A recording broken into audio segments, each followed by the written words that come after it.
Naiz irratian, bigarren kafea.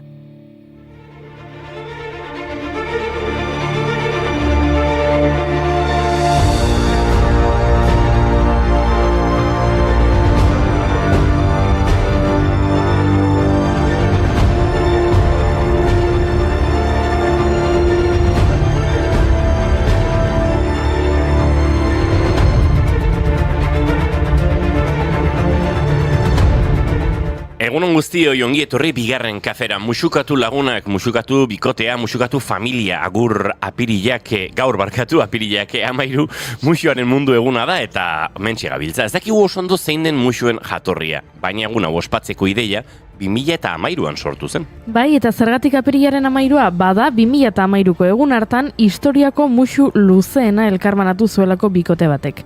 Ekatxai eta Laksana Tiranaratek 58 ordu 35 minutu eta 58 segundoz elkarri musu eman zioten. Tailandian antolatutako lehiaketa batean izan zen, guztira 9 bikote aurkeztu ziren ekimenera. Arauak berdinak ziren guztientzat. Ezkonduta egon behar zuten, musuak ahoan izan behar zuen, eta ezingo zen inolako etenik izan. Geldirik eta elkarren ondoan egon behar zuten aulkirik, mairik edo bestelako elementuri gabe. Komunera ere musuka joan behar ziren. Begiak irekitzeko unean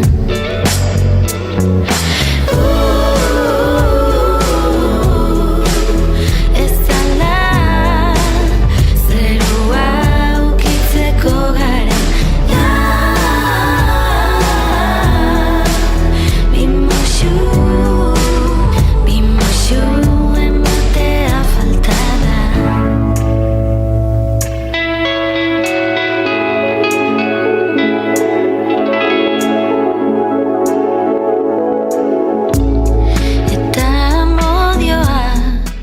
Berrogeita 18 ordu baino gehiago igaro zirenean, bi bikotek bakarrik jarraitzen zuten lehian.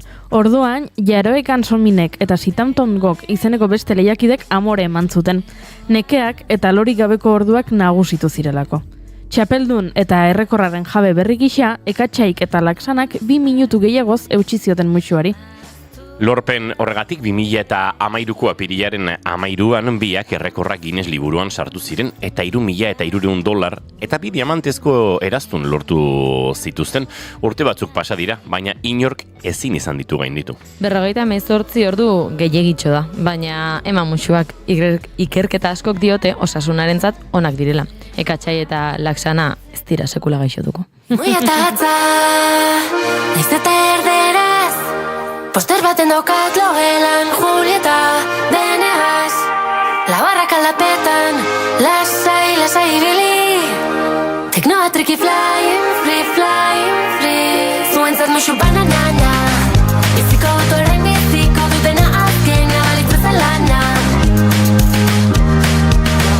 zuentzat musu bananana, biziko dut orain biziko dutena azkena balitza zalana.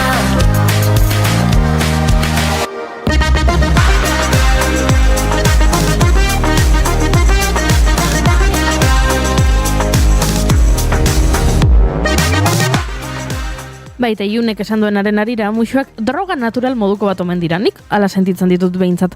Gorputzak plazera ematen duten sustantzia batzuk jariatzea eragiten dutelako. Endorfinak eta oxitozina bezalako neurotransmisoreak adibidez. Gainera musuek garuneko hainbat sistema aktibatzen dituzte eta dopaminaren ekoizpena ere egiten dute. Erresonantzia magnetiko egindako ikerketa baten arabera, musu grinatxu batean, plazeraren hormonak duen eragina kokaina edo heroina bestelako sustantzien antzekoa izan daiteke. Musukatzeak aurpegiko odol fluxua handitzea eragiten du eta horrek kolagenoa eta elastina ekoiztea dakar. Proteina horiek larruazalerako mantenugai nagusietako bi direnez, esan liteke musuek larruazala bizi berritzen dutela eta zimurrak agertzeare atzeratzen dutela. Gelako ilun tasunean elkarrekin dagupiok bateginik hasi gara. Oearen besoetara jauzi gara elkar lotuta. Entzun hau zebitxia. Emakumeek musuei gizonek baino garrantzi handiagoa ematen omen diegu. Estatu Batuetako Albaniko Unibertsitateko lan batek iradoikitzen duenaren arabera. Bai, adi, emakumeen euneko 14,6 soilik esan zuen sexu harremanak izango zituela aurretik musu emanetzion norbaitekin. Eta gizonen artean berriz euneko 52,8 prest legoke. Ikerketa berean, esaten zuten gainera, emakumeek lehenago baztertuko luketela bikotekide bat musu emaile txarra izateagatik. Badakizue, eman musuak hori bai ez edozein tokitan. Behin irakurri nuen Ipar Euskal Herrian tren geltokietan musuak debekatuta daudela. Antza denez, 1910ko apirilean sortu zuten lege hau. Musuen ondorioz, trenak berandu iristen zirelako. Arestia da musu bat orain, gorde bagenitu doan zirelen. Orain maite zaitut gehiagotan, elkarri esatea normala izango dela. Del cim del riu és sent que creix a poc la pluja. Si ens enganxa pujant contra corrent ja ens ho farà. Agian horregatik, Ingalaterrako Warrington Bankkoa geltokian musuak emateko leku zehatz bat jarri dute. Hango edabidek diotenez, zonaldeko taxilariek eskatu zuten debeku hau, bikotek deskarga eremua oztopatzen zutelako. Amerikako Estatu Batuetako Marylandeko Halethorpe hirian, udal jurisdizioak dio segundu bateko musuak soilik daudela baimenduta. Luzatzen badira, bikotea espetxeratu egin dezakete egun batzuetan, edo isuna ordaindu beharko dute. Eta Iowan aldiz bigotedun gizonek ezin diete kalean emakumei musurik eman, hala dio legeak. Hori bai, soilik bigotedunak aipatzen ditu. Torkizunaren lehenaldia esan zenidan, baina endazaia dena apurtzea musu batekin agurtzea amaiera. Musuak jasoko dituzte ziurrenik gaur urtebetetzea ospatzen ari direnek, adibidez, Joseba Sarrionandiak. Gaurko egunez jaio zen 1958 Jurretan. Ezaguna da denontzat sarri, baina bi hitzetan deskribatu beharko bagenu, idazle oparo hitzak erabiliko genituzke. Obra zabala idatzi du Sarrionandiak, generoia guztiak landuz, kronika, ipuina, eleberria, saiakera, poesia eta gazte literatura. Sariak ere mordoska bat. Ignacio Aldekoa saria 80. urtean Magi Indazu Kamamila ipuinagatik, Resurrekzion Maria Azkue saria 80. urtean ere Izuen gordelekuetan barrena lanagatik. Bilboko udalaren lehen ipuin lehiaketa 1980an Enperadore Eroa ipuinagatik, Kritika saria 1986an Atabala eta Euriagatik, eta 2001an Lagun Izoztuagatik. Euskadi saria 2011an saiakera arloan, Moroak gara belaino artean lanagatik. Askatasuna barreiaturik Espainia, Euskal presoak ala ituzte Logroñon eta Malara, Darokan, Huelvan, Burgosen, Cuencan, Granadan eta Avila. Non dago gure askatasuna?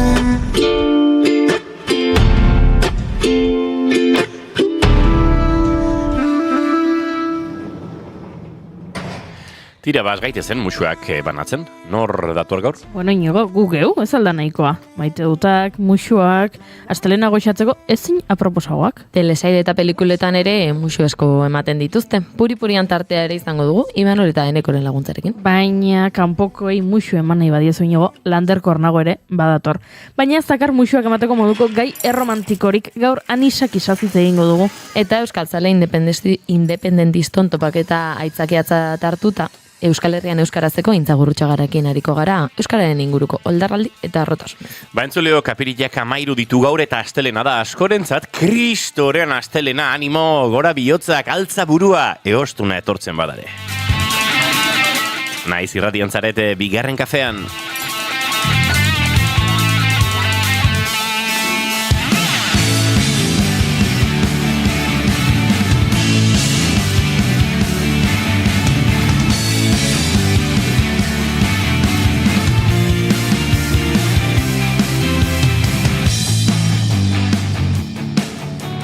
Zuekin entzuleok, June Romatet Ibarguren egunon. Egunon. Eta zuekin Goiuri Ezeizarandia egunon. Kaixo. Izketan ari zeizuen hau Inigo Asensio Elurbide gaur bigarren kafeak 1171 garrena du. Apirilak 13 ditu, goizak 10 eta 18 izango ditu, 8 segundu barru eta gu 3 gara, urrengo 2 orduetan zuekin bat egiteko asmotan. Ongi etorri guztioi, bigarren kafean zarete bai, naiz irratian.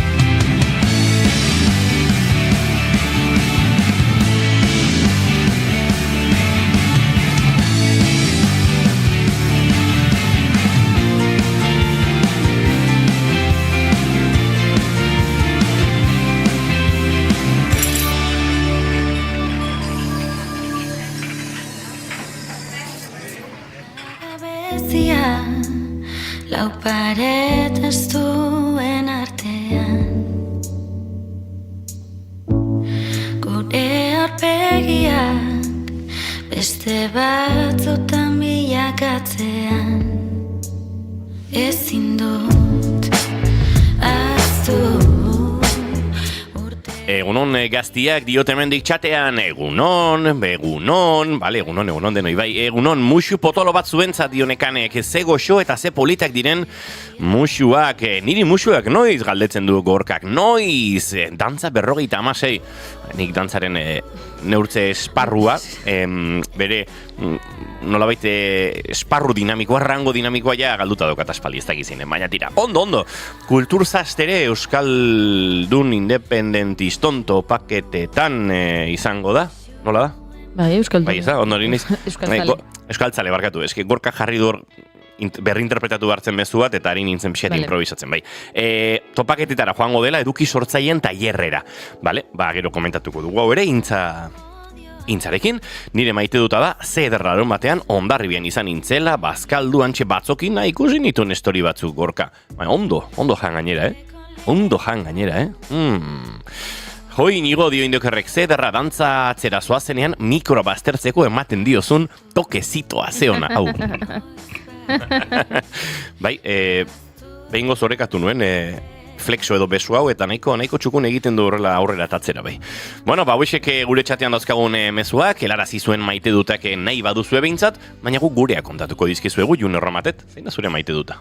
Nik ez neukan maite dutik, eta gure sarrerak ondo esaten bezala gaur, musuaren eguna eta kotxean etorrela entzun dut hori irratian, eta etorri zait burura maite ez dut bat musuekin harreman dutan.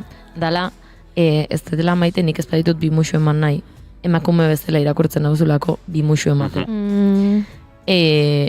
Askotan pasazaidalako, ni naiz pertsona bat, segun zeinekin ez daukatena afektoa emateko gogorik ere, eta nahiago dudana eskua ematea, lehen topaketa horretan, eta askotan gertatu zait, gizonekin egonda, niri bi musu ematea, eta beste guztiei eskua ematea. Eta pasazaitere, eskua luzatzea nik, eta pertsona horrek eskua heldu tira, eta bi musu ematea. Eta, hori da nire, labur hori da nire maite ez duta, ze iritze zait asko gertatzen zaigula emakume garenoi, edo emakume bezala irakurtzen gaituztenoi.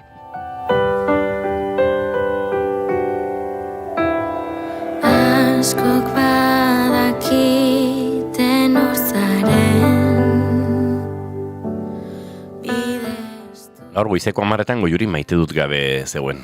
Gauzat, esango izut aldatu egin dut. Badaukazu? Lotxago. Zuek proposatu didazuena, aste honetan zer erabiliko dut, baina gaur beste bat erabiliko dut. Entzuleok maite Guk duten... abisatuko dizuegu, noiz erabiltzen duen guk esan dakoa. Hori da, maite duten merkantilizazioa dago hemen.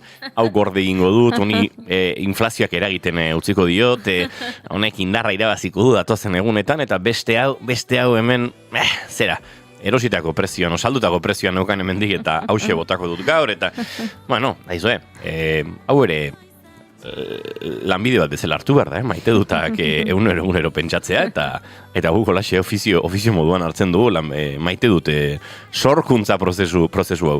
Beraz, Goiuri, zein da, zure deskarte, zure finantza sisteman beste nolabait kutsatxo batean kokatu duzun maite dut hori ordezkatuko duena? Claro, kontua da, badagoela, gaur erabiliko dudana, gaur iraungitzen dela. Dos hori izaten da, produkto finantziero iraungi... Iraunkorra. Ez? Ez dakit, nik diru kontuetaz ez dakit zipitzik ere. Galkorra izango zen. Galkorra, oso ondo. Bueno, kontua da, gaur dela musuaren mundu eguna Juneko oso ondo esan duen bizela. Eta bat egiten dut Juneren maite dut ezarekin, baina nik maite dut bat daukat dela. Ea nola azaltzen dudan. Faltan botatzen ditu dela morreoak, musukatzeak. Ze zu gazteagoa zarenean eta lehen musua ematen duzunean, ez? Beste norbaitekin, hor gero normalean egoten dira urte batzuk zure harremantzeko modua beste norbaitekin, ez? Zure sexu modu bakarra morreoak direla, ez? Koitora iritsi aurretik. Eta ordan, zuk bikoteak edo lagunak balin badituzu, egiten zara, ordu luzez musukatu beraiekin. Hasten zarenean norbaitekin ateratzen, eta horrelako gauzak berezikin erabea zarenean, ez? Eta iruditzen zait, orduak, gero iruditzen zait, iristen denean ja, zure lehenengo harreman sexuala, lehenengo koitoa, eta hori iristen denean, gero ja, morreo hori geratzen dela bigarren plano batean. Ez dakit, ados zaudeten nerekin. Ja, ez zarela geratzen, zure bikotekidarekin banku batean egoteko musukatzen, ordu bat, 2 ordu, 3 ordu, ez? Orain ja, beste zen elkar hartu eman hori, intimitate hori beste modu batzuetan ematen delako. Eta orduan, iruditzen zait, galdu egiten dela, morreoek, musukatze horiek zuten xarma, eta gaur ere maite duta da, faltan botatzen dudala hori sentsazio hori. Egoten ziren zinenean norbaitekin ordu luzez musukatzen, eta ez zegoen gehiago, musua zen klimaksa, eta musutik gorago ez zegoen ezerba. Hor, musukatzen banku batean eserita.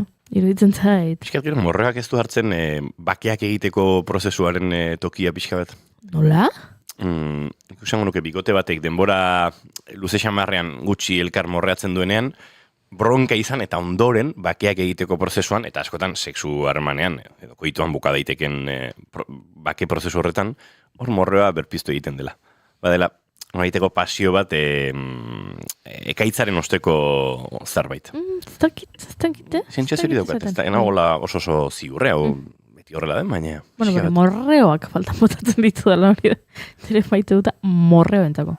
Letters on the sky, burning in your eyes.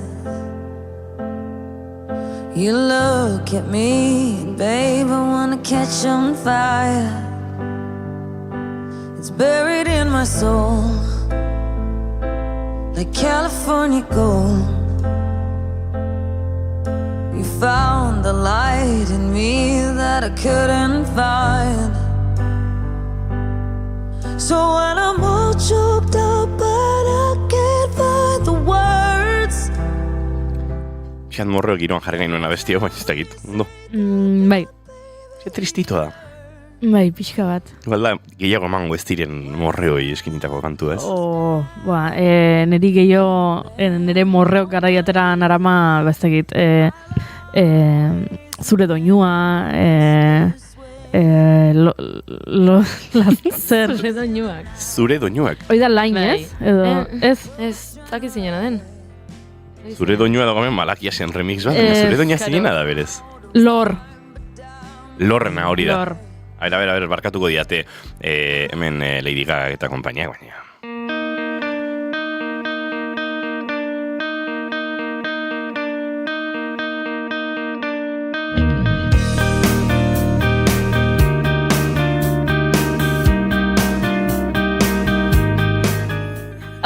super Hori zen, morreo. barkatu, hori zen dantzatzen nahi zinenaren... A ver. Zergatik zirudien momia bat, June? Ez etxein gure entzulei Noiztikan- esango diogu. Ez dakit, zuei ez zaizu gertatu guri behintzat, agian... Bueno, ikasbidaiak ez, baina bi egun eskolarekin joaten zarenean, ez dakit, zubatzara edo dana delakoa, eta ordan gau bela egiten duzu, eta dantzatu... Zertzaude, prom batean, hola Ez dantzatzeko. tezu inoiz horrela dantzatu norbaitekin? Ez, ondo dantzatzen dut, ondo heldu. Ez baino, 12 urte dauzkazunean, ondo heldu, ez tezu. Nola ez? Ondo helduta horrela, ez Ze lotxa da dantzatzea. Hombre, eta sorbaldan. morreo politenak eta urdurienak ere garai horretan dira. A ber, 12 urterekin dantzatu pega egin da ez Ba, duzu hola egiten. dantzatu baino ez du dantzatzen. Hemen, estatu batutan urte bete pasata, bain prom batean. Ara. Ez? Ez? Nik online rigido hain ez dut gogoan. Kasika nik kristau eskolan ikasi nuen, eta orduan Jesusit hori leku egin bertzitzaion. Egia da, normalean bitartasunaren mundu honetan, mutilek gerritik heltzen genuen, eta zuek sorbaldetatik. Eta horrek pixkat momia kokatzen du egia da. Ikusten duzu? Hori? Baina hori zen momento hori gertatu da. tensito. Gertatu zaizu noiz Baina baita gero ja pixkat hurbiltzen joaten zinenean, zuk besoak inguratzen zenitun lepo atzetik. Bueno, ez dakit. Irakasleen aurrean? Ez que, a ver, nik ez dantzarik egin, ez morreatu, ez larrua jo irakasleen aurrean. Nik enforreatu eta larroa jo ez da ere. A ber, dantzatzetik larroa jotera badago hor espektro bat kristona. Zu bai espektroa. Ez bezala maite izan zaitu dala askaritzagun bihotzak idatzi zatal berri bat gau bada luzeak Garapenik eman nahi diozu maitutari edo ez behar duelako esan nahi dut, ea nerearekin hasi naiteken galdetzen ari izango Juri. Bota. Bai, Batez ere hau beteta daukalako, ahoa bete kuki. Julen Goikotxe gure lankideak utzi delako hemen gai eta kaxa eta esan dit, larun batean utzi nituen zuretzako. Julen Goikotxea bai ez da izauzu hau mesedez. Goizeko 10 eta 30 minutu, nik bi maite dut ditut. Claro. Bat atzoko Parirru berekin dago. Espairik gabe. Neon, gaur, rehabilitazioan desaetzen. Zenbat arratuko inigo gaurko saioan, atzoko finala bukaera horren inguruan hitz egiten. Bai. Zalantzarik gabe, aste guztia pasatu hemen ziklismo giroan, kontatu dizuegu, zegoela horre igandean itzordu potolo bat ziklismoaren munduan, eta zen Paris Rube. Eta, nik askotan aitortu dut, Bout Banar ziklista oso gustoko dudala. Gizajoare bada pixkat, ez dakit, galtzaileen klubeko ziklista horietako bat, gauza asko irabazi, baina gauza asko irabaztetik gertu ere galdu dituelako. Atzo nire inguruan pertsona batek konparatu zuen pelotako albizu izan daiteken horrekin. Jende guztiak irabaztea nahi duen pertsona horrekin. Bai, eta oso politi izan zen, atzo, jende asko postu zelako Banerten garaipenarekin, ez? Uste dut bazegoela hor, behar bat nolabait Banartek garaipen hori eskuratzeko, edo nolabait sentitzen zuela jendeak zilegi, eta gainera Pogačar, ziurrenik historiako ziklista honena dagoeneko Badenaren parean, ari garaipen eskuratzea lortu zuen, eta poza handia eman zidan. Bai, onartu beharra daukat. Eta hori bai, azken kilometroak ikusi izan nituen, anaiaren etxean haren urteak ospatzen ari ginelako, eta ezken orako telebista jarri, eta gero ja ikusi nituen momentu horretan. Baina atzo gauean etxera iristerakoan azkeneko 1 kilometroa jarri nituen, eta ibili nintzen gozatzen Paris Ruberekin. Yo vengo a ofrecer mi corazón no será tan Eta beste maite duta, akaso pixkate sakonagoa. Uste dut irratian kontatu dudala, oso gertuko lagun bat hiltzen ari dela, atzera bueltarik gabeko minbizia bat duelako, dagoeneko etxean da, eta jakin eta onartu ere egin behar izan dugu denok, etxera sartu zen unetik ere, etxetik etzela gehiago aterako, ez pazen ura lurperatzeko, ezta? Eta, osasunaren eta minbizia ditxosozko horren kodigoetan ere, jakin ez dakigu, maiatzean hilko den, edota urrian hilko den. Ez dago horren inguruan zehaztasun handirik emango duen inor eta ulergarria da.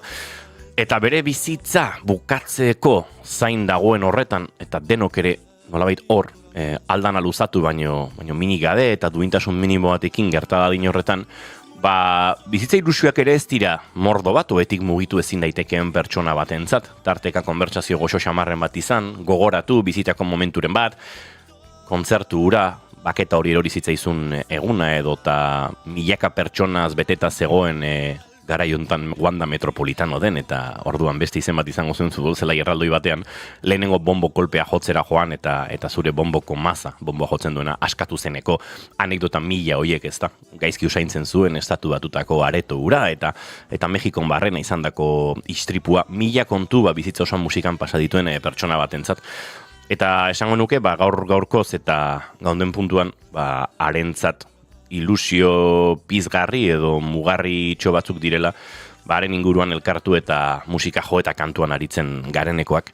Eta atzo arratsaldean ere elkartu ginen, Iñaki Salvador pianista ondia, joan den astean zoriondu genuen bere urtebetetze egunagatik, baina batez ere zoriondu behar da alako musikaria handi bat edozin egoeratan moldatzeko duen lausotasunagatik, hau ez da goi mailako musikarien artean beti gertatzen.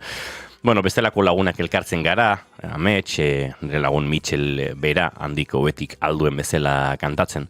Eta egia esan egun gogorrak izaten dira, askotan kantuak berak ere garamatzalako onkidurara, garamatzalako malkotara, berriro giroa berreskuratu, frustrazioiek kudeatu, energiak gora eta bera eta alde batera eta bestera nabiltzanekoak, baina tira, guzti hori nolabait kokteleran sartuta ere, uste dute egun horiekin asko gogoratuko garela eta atzokoa igandea zen nolabait elkartzeko topatu genuen une horietako bat, uste dut gehiago egongo direla, baina egiten dugun bakoitza ere, bizi dugu azkenekoa izan zitekenaren sentsazio horrekin eta horrexegatik nire maite duta. Arratsalde egun horiei eta Fito Paezen kantu hau jotzen dugulako beti edo tarteka areke gustoko duelako. Jo vengo a ofrecer mi corazón, honekin egingo dugu rengo minututxoa, eta bagoaz segituan gure gaurko lehen gonbidatua orkestera.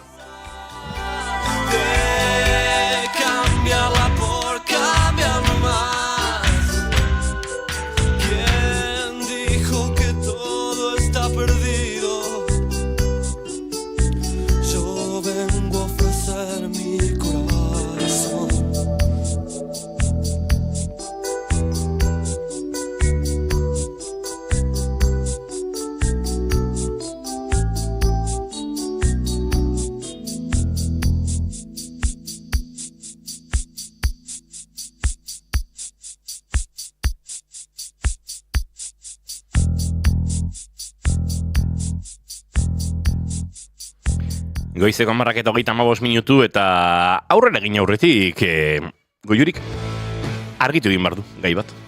Txatean idatzi dute Goiuri lenguan amestu zen un ziklistakin, ze pasa zen? Kontatu nuen pasaden astean nik egun batean amestu nuela Matias Eskelmosekin, eta pentsatu nuela honek esan nahi du gaur irabazi egingo duela, itzuliko etapa.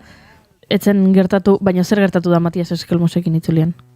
Zer moduz, ondo bukatu du, gaizki bukatu du, badakigu? Ez ondo egin, nahiko gris esango nuke, Goiuri. Oraintxe buruz ez dakit, baina denbora dexente galtzen ibili zen, eta esango nuke nahiko justuko. Orduan esan dezakegun, ere Ametsek oraindik ez daukatela premonizio gaitasun hori, ezta? Ez, badakit, iesaldian izan zen azken etapa horietako batean, baina iesaldiko indartsuenen artean ere etzen izan eta nahiko atzera. Ez dakite, oraintxe zalantza daukat azkeneko etapa egin ote zuen ere, baina, justu xamar, Goiuri. Bueno, bezarka bat emendik, Matias Eskelmosi. Nadando en contrapedal, hundidos en la general, pero a flote.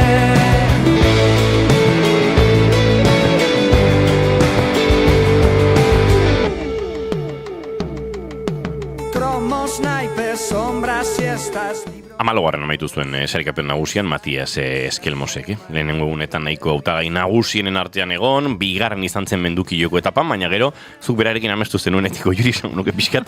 Okerrera egin zuen. Bai, maldan bera baino maldan gora egin zitzaiola bizitza pixka bat. Bueno, pena bat aizu. Bueno, txukun, besterik gabe. Carne de metavolante, flota de medusas al sprint.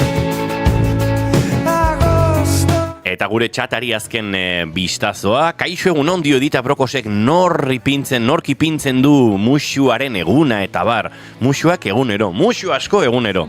Bueno, bai, Edita Brokosek askotan bidaltzen ditu musuak, eta askotan esaten du, kaixo hemen nago. Sopa, va, nadando en contrapedal, hundidos en la general, pero a flote.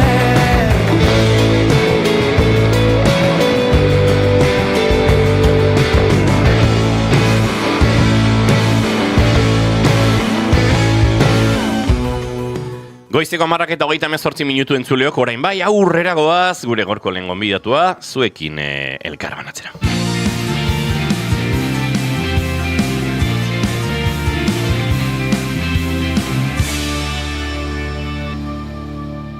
Bigarrenak ez direlako beti okerragoak. Bigarren kafea.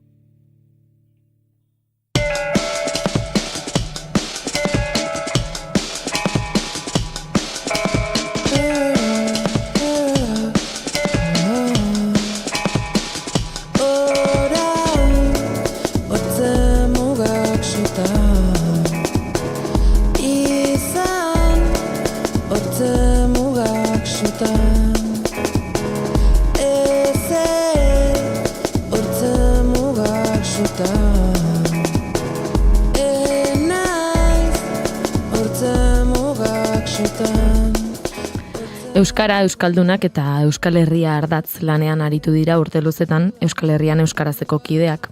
Borroka ezberdin askotan izan dira, kalean, epaitegietan, sareetan eta beste 11 tokitan. Borrokaz gain, ospatzeko eta hausnartzeko tarteak ere izaten dituzte. Eta hori egingo dute bi egunez, euskaltzale independentiston topaketetan. Barne kontra esanak zuritzen hasi zait folioa. Orain ezaki zer esan orain. Bigarren urte antolatu dute eta apirilaren 24 eta 25 Azpeitian elkartzeko dei egin diete Euskal Herriko norbanako zein eragilei. Egitaraua prest dute eta prestakuntza guztiaren inguruan ariko gara gaur Intzagurutxagarekin, Euskal Herrian euskarazeko kidearekin.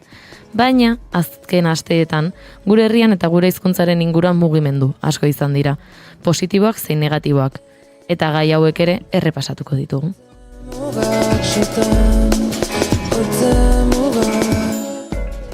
Oldarraldietatik euskararen aldeko borrokak aurrera eraman eta garaipen txikiak lortzera pasagara egun gutxiren bueltan eta horregatik dira garrantzizkoak euskaltzale independentiston topaketa bezalako guneak.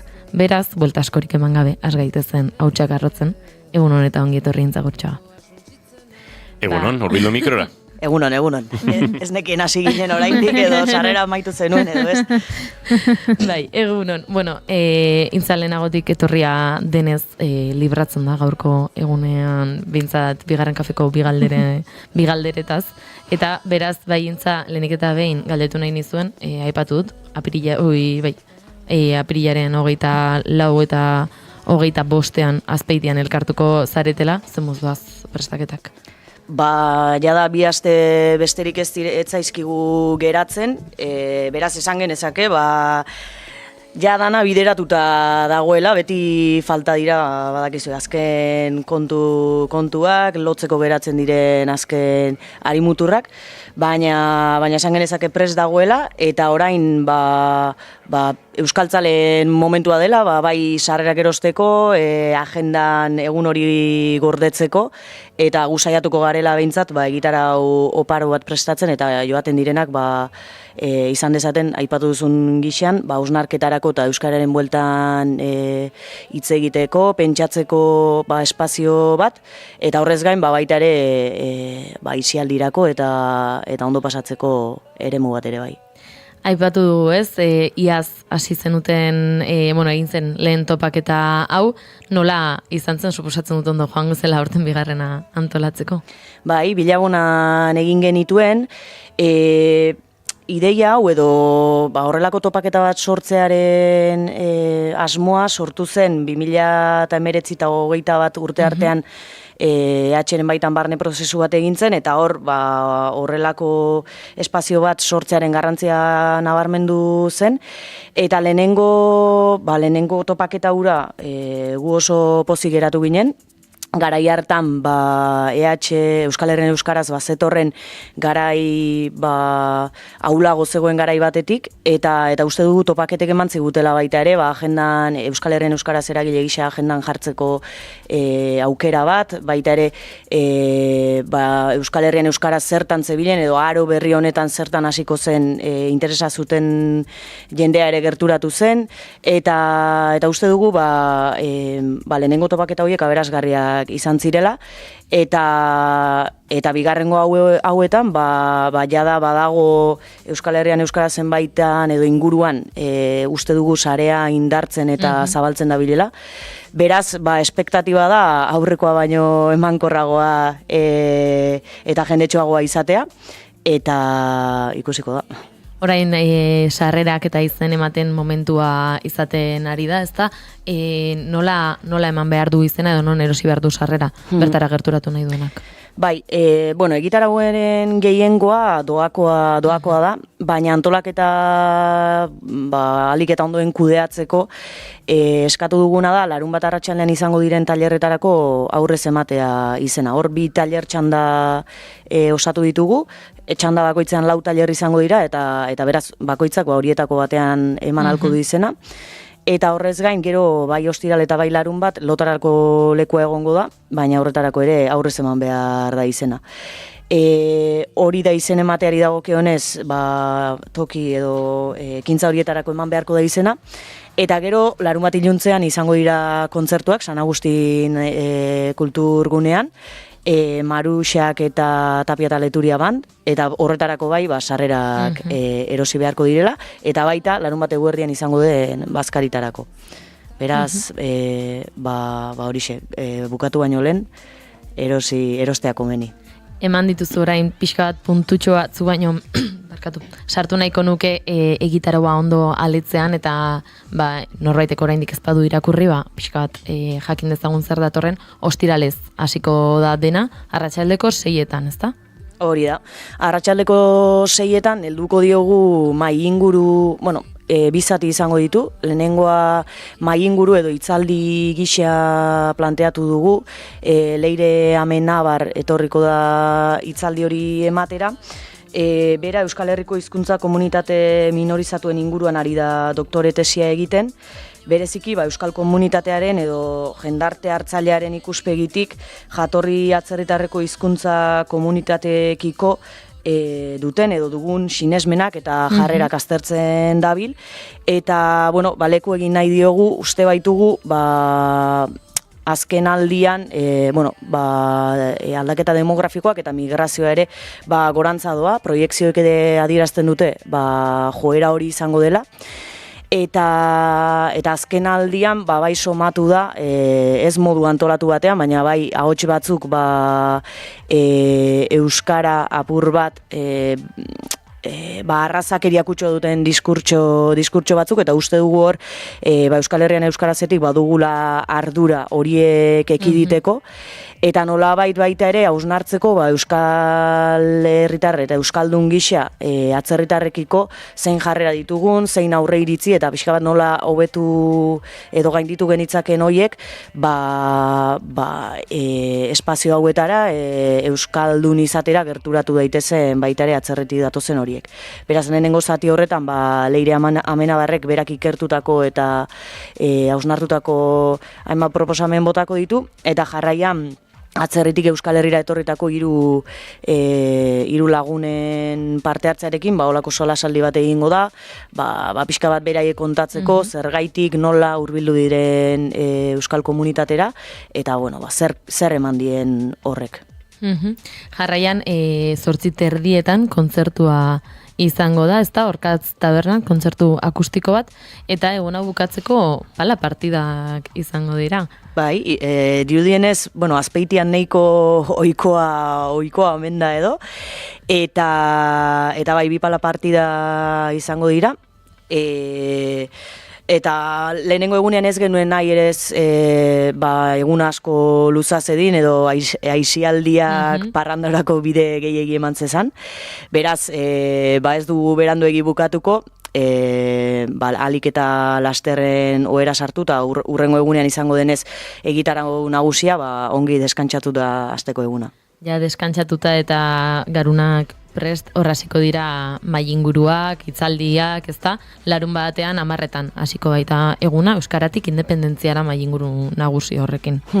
Hori da, hor bilduko ditugu hainbat eragile euskaltzale eta independentista, eta helburua izango da bakoitzak beretik zer egiten duen, nola uztartzen duen, zein estrategia duen, euskara independentziara bide horretan, euskaratik nola egingo den, zein paper eman behar litzaioken, nola uztartzen diren prozesu independentista eta euskaltzalea, agian zertan egin dugun akats bi horiek uztartzeko, zertan asmatu dugun, eta helburua izango da, eragile desberdinek horren inguruan baduten planteamendua plazaratzea, eta bertaratzen direnek jakin dezaten baita ere, zein proposamen dauden gaur-gaurkoz abian, euskararen eta independentziaren bideoiek uztartzen dituenak. Jarraian izango dira, joaldunak eta bazkaria baino lehen ekitaldi politikoa egongo da. Eta bazkaria ondoren izango dira aipatu dituzun tailer horien txanda, ezta? Hori da, hor hautatu ditugu interesgarri, milaka gai daude interesgarriak, baina hautatu ditugu gaur egun agian pilpilean dauden gaiak, edo euskararen biziberriatzeari begira, estrategikoak deritzogun hainbat gai. Hor daude esate baterako gazteak eta aisialdia, nola aktibatu genitzaken gazteak eta aisialdiari begira ere zein proposamen egin genitzaken euskararen normalizazio hori gauzatu dadin. Gero desobedientzia zibilaren bueltan ere arituko gara, nola desobedientzia zibilaren bidetik ez soilik euskararen borrokan, bestelako borroka batzuetan, izan lurraren defentsan, nola ematen digun desobedientziak hainbat lorpen lortzeko bide dela, eta horretan ere arituko gara.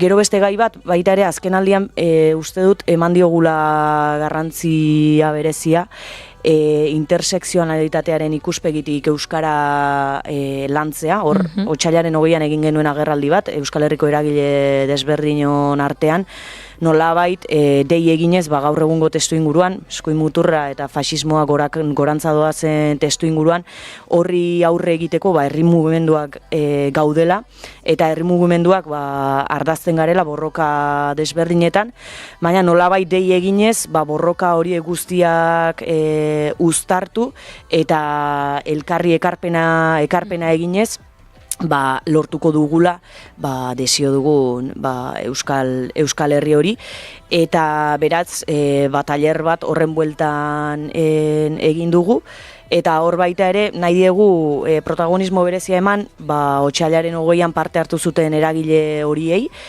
eta pixka bat, jada antolatuta dauden talde horiek hausnartzen jarri nola edo zein praktika, ze askotan, hausnarketetan geratzen gara, eta uste dugu interesgarria dela benetan praktika intersekzionalak abian jartzea, eta beraz helburua da eragileok ariketa horretan hori egiten hastea.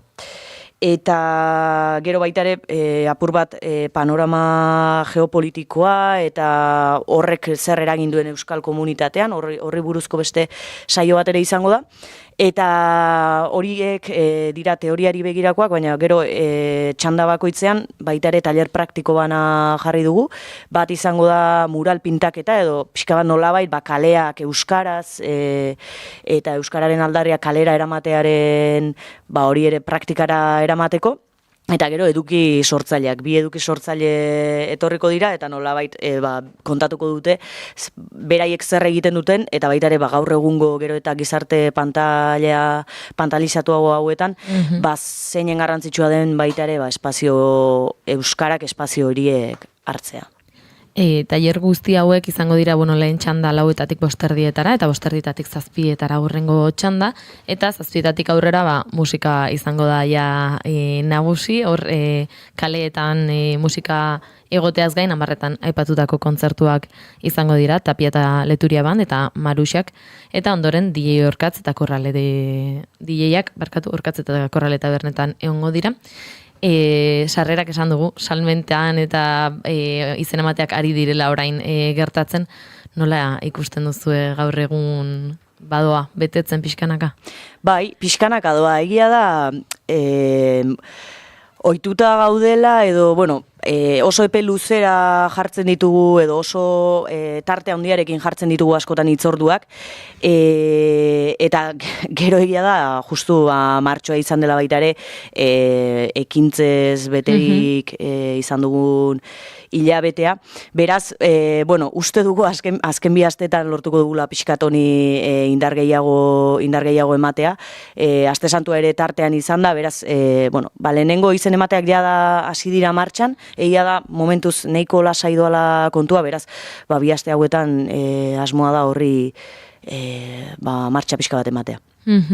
Aipatu duzu justu eta sartzera ninduan pixka bat horretan martxoa izan da euskararen inguruan asko mugitu den hilabetea eta ez korrika aritu garelako bakarrik, hasi genuelako, hasi zenutelako martxoaren hasieran ekimen batekin gure kartelak eta izendegiak euskaraz jartzearen aldeko ekimen batekin ireki bidea euskarari ekimen hasi zenuten martxoaren 9-tik 15 izan zen, ezta?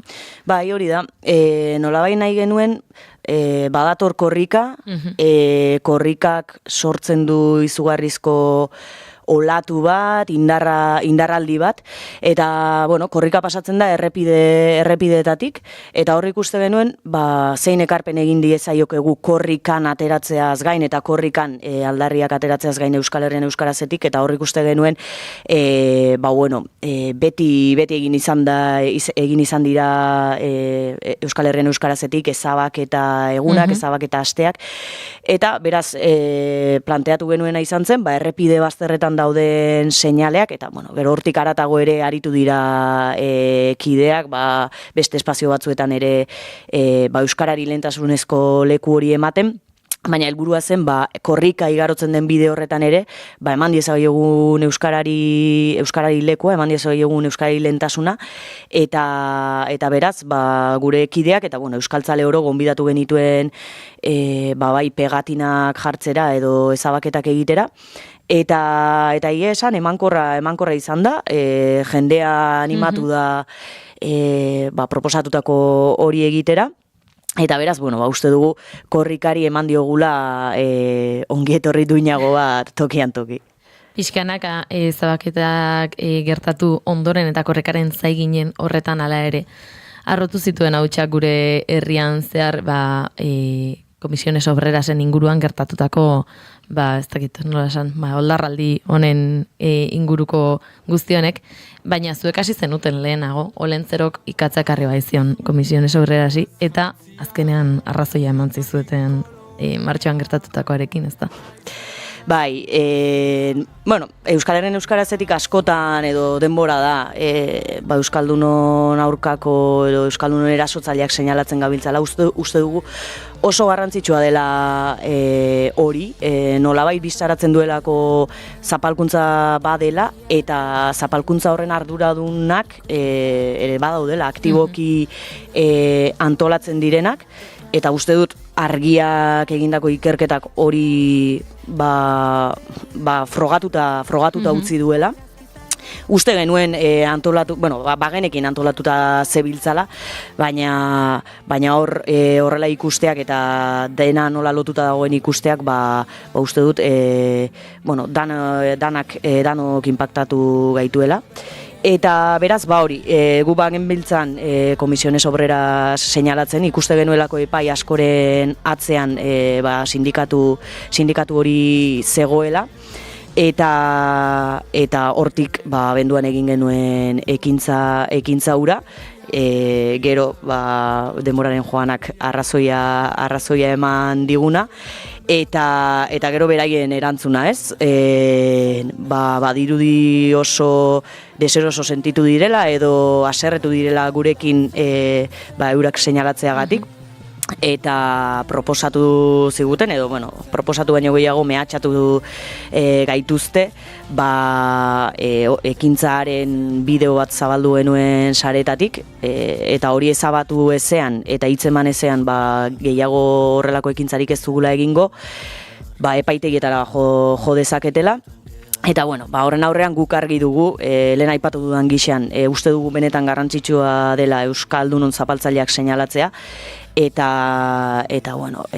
gure izaeran eta oinarrian dagoen jardunbide bati ez diogula uko egingo, horrelako mehatxu baten aurrean. Bukatzeko Intza galdetu nahiko nizukela, lorpen moduan agian ikusiko da, baina badauka ere, zoze txarretik, ez? Pantaiak euskarazek lortu berri duenarekin ETB 3-ren aurrean, baina horren aurrean badago lehenik eta behin galtze bat lorpena izan baino, ez? Orain 12 orduz euskaraz edukia itzeko marrazkizunak.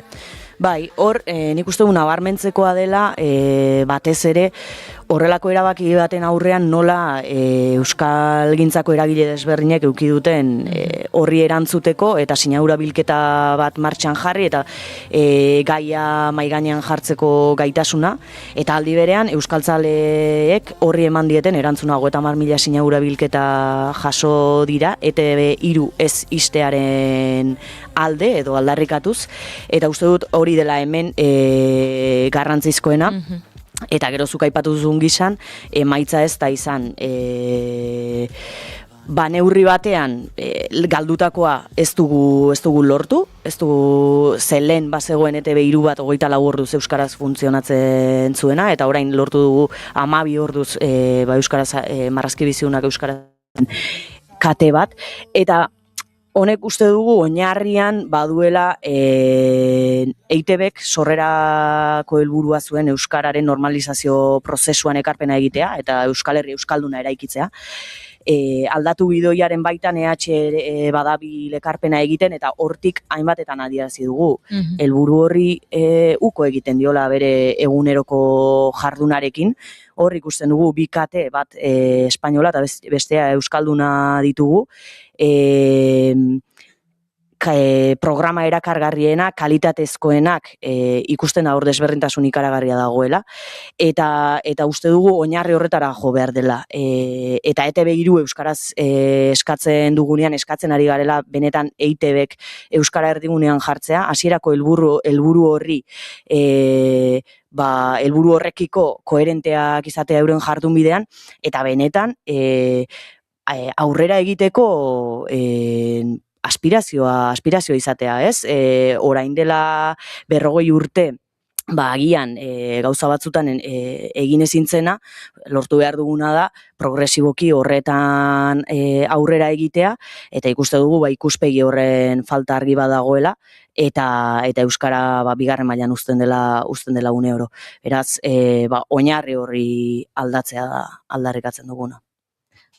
Intza, mila esker denbora gabe gelitzen ari gara, nik hemen jarraitzeko gogoa egia esan eukiko nuke, baina denbora gabe gelitu gara, eskerrik asko hau dena azaltzeagatik eta entzulei deialdia egiten diegu euskaltzaleen topaketetan izen emateko. Eskerrik asko, zuei. Hementxe gure txatean, Gorkak aipatu du, zorionak horrelako topaketak antolatzeagatik, beraz, Intzamendik dagoela oraindik, helaraziko diogu zorion mezu hori, Gorka, eta aurrera egingo dugu segituan azken ordukoaren bila goazelako, estudio zentraletara, gure lankide Itxaso Leon Kareaga Bilboko estudiotan barkatu, prest daukagu Itxaso, egunon? Kaixo egunon Inigo, egunon entzuleok, kontatu behar dugu Osakidetzako lehen mailako arretako errehabilitazio zerbitzuak, saio presentzialak eta online saioak konbinatuko dituela datorren astetik aurrera eta pazienteek etxetik jarraitu ahal izango dutela, hortaz tratamenduarekiko atxikipen handiagoa lortzeko. Proiektu pilotu hori apirilaren 20an datorren astelenean hasiko da Gasteizko Salburua, Zabalgana eta Aran Bizkarra bigarrena osasun zentroetan, Lepoko, Sorbaldako eta Bizkarreko mina duten pazienteekin. Emaitzeko oinarriak ezarriko dituzte telerehabilitazio eredu hori Osakidetzako lehen mailako atentzioko sare osora pixkanaka zabaltzeko. Gaur egun paziente horiek taldeko 12 saio presentzial jasotzen dituzte 6-8 asteko epean eta suspertzeko, indartzeko edo mina kontrolatzeko ariketak lantzen dituzte. Halere, kasu askotan terapia horiek kontzentratu edo laburtu egin behar dira erabiltzaileak ez duelako bateragarritasunik bere eguneroko ardura eta zereginekin Osakidetzako arbatean azaldu duenez. Eredu hibrido berri horrek 8 saio presentzial eta 6 saio telematiko kombinatuko ditu 8 asteko tratamenduan zehar eta horri esker plan terapeutiko optimoa, erosoa eta moldakorra osatu ahal izango dela diote fisioterapeuten jarraipen profesionalarekin. Bestetik, kontatu izan dugu azken orduotan leihotik jausita emakume bat hil dela Iruñan, Hiriburuko udaltzainak heriotza matxista izan ote den ikertzen ari dela, gizonezko bat atxilotu dute ezarritako urruntze agindua urratzeagatik. Zentzu honetan, albiste honen inguruan dakigun berriena da, egoera horren aurrean Iruñerriko itaiak erantzun eraginkorrak edatzeko beharra berretsi duela, eta elkarretaratze batera deitu duela astelehen arratsalde honetako bertako 7:00 Iruñeko udaletxe plazan. Eta nazioartearekin amaituko dugu, gutxienez 3 palestinar hil eta hainbat zauritu dira Deir al-Balako Almazra auzoan, Gaza erdialdean, Israelek goizaldean egindako bombardaketa baten ondorioz Al-Aqsako martirien ospitaleak jakitera eman duenez. Azken eraso hauek kontuan izan gabe, Osasun Ministerioaren azken zenbaketaren arabera urriaren 10 gutxienez 726 hildako eta 2035 zauritu erregistratu dira Israelen erasoetan, gutxienez 180 haur. Eta informazio praktikoari dagokionez, trafikoak jarraitzen du mardula izaten N1 errepideko 416 kilometroan, duela ordubete inguru ere aipatu dugu informazio zerbitzuetan, Idia Zabalaldean eta Irungo norantzkoan istripua izan dela, eta horrek 3 kilometroko autopilaketak eragin dituela, horretan jarraitzen dute, adiberaz inguru horretan bazabiltzate, eta besterik ez oraingoz 12etan jarraituko dugu informazioa berritzen. Eskerrik asko Itxaso Leon, aurrera egingo dugu eta esan da bezala 12etan helduko diogu informazioaren ariari. Berriro hementxe naiz irratian bigarren kafe hartzen jarraituko dugu eta gure kolaboratzaile Lander Kornago segituan aurkeztuko dizuegu berriro. Da honean dale, ez da honen bale, entretenitzen gera bihotze balde. Frenorik gabe, dala pandera, norabiderik gabeko bela, batzutan negar bestetan algara, dudan egunaren arabera. Goizero, batzuetan erota bestetan bero, onkiotan bezala, txarra den lekuan ona ere bada. Da honean bale, ez da honen bale, entretenitzen gera bihotze balde. Da honean bale. Lander Kornago gurean da eta ipatu dizugu gaur muxuen nazioarteko eguna dela, baina ez du Marrubiak txokolatean prestatzeko inongo intentziorik. Ez behintzat oraingoz, Lander Kornagok anisakizaren inguruan hitz egin nahi digu. Arrainaren etxai ikustezin hortaz, Lander Kornago, arratsaldeon esan behar nuen, aste guztia pasadut egunon eta arratsaldeon esaten, eta ja buruan kolapsoa daukat, egunon eta ongitorri. Egunon, eskerrik asko. Ondo altzabiltza. Oso ondo. Bueno, asteko eta bain egin behar duguna da hemen aitortza bat. Zeguk gonbidatu genuen Lander Kornago afari batera, eta bukatu zuen Lander... Gonbidapena... Anisakizaren modukoa, ez pixkatola pozoindutako gonbidapena. Oso pozoindutakoa. Nik nere alde esan beharra daukat, ez zela inbesti izan trampa bat, baizik eta Landerren deformazio profesionala. Hori da. Ez zela gai izan, eserita egon, eta nik janaria gaizki prestatzen nuela ikuste. Gaizki ez. Eskua botatzeko. Eskua botatzea etorri, azkenean, bukatu zuen berak sukaldatzen, berak kozinatzen, gauza gehientsuenak, eta baina gustuz. Oso gustora aritu ginen, Bai, eta... hori da garrantzitsuna. Bai, uste dut gustuena ibilizena, akaitxara sola izan zen, Bai, emozionauta. Bai, olatu aparrean zegoen, Olatu aparrean zegoen akaitxara sola, eta erki ibili ginen. Bueno, ez genuen legatzik prestatu, beste batera gutziko dugu, ni oso legatze zalea naiz, baina esaterako legatza bada, anisakisaren trampa izkuta dezaken arrai horietako, ez da? Dago estimauta, ia uneko legatzak anisakisa dakatela, gaur egun. Ez dagoela aukerarik, anisakiz gabeko legatza topatzeko. Bai, dena dakate bantxo bertan, bai. Ez da honen bale, entretenitzen gera biote balde. Ba, anisakisa bada, arraiak duen gaitz edo, bai, arazotxo bat, baina gaia serio izanagatik ere, beldurrez ere ezken nukela jokatu behar. Uste hori dela landerra dakarren mezua. Bai, errespetuz jokatu barra da, ez? Azkenen itzeingo dugu baita nola jokatu etxen, baita zuek ikusten balin badezue momentu baten arraia prestatzeko momentun, baita nola jokatu, nola hain, eta azkenen kaltegarri izan daiteke gure osasunarentzako, baina bueno, bi puntutxo kontu enokita, ez da inungo arazoikan. Eta hortaz itzeingo dugu gaur pixka batez, pixka kontekstun jartzeko itzeingo dugu lehenengo zer da anisakisa, eta nun dagoen, ez? Ez dago arrainen zati guztitan, zaila da leku batzutan aurkitzea, eta horretaz itzeingo dugu pixka batez. Anisakisa azkenen nematu bat da, zizare biribil txiki-txikia da, zentimetro bat bi ingurukoa izaten da, nahiz eta bai handiok izan daiteke. Itxasu gaztunen estetan bizi da normalean, eta hauen gorotzen bidez itxasora iristen da, ez? Hau ez du esan nahi kontaminazioan gati dela, azkenen da beste animali bat, beste barruan batzutan bizi dana, ez? Gero, hauek izur daue krustazio txiki batzuk jate dute, eta gero, azkenen beste arrai guzti kontaminatu egiten dira, ez?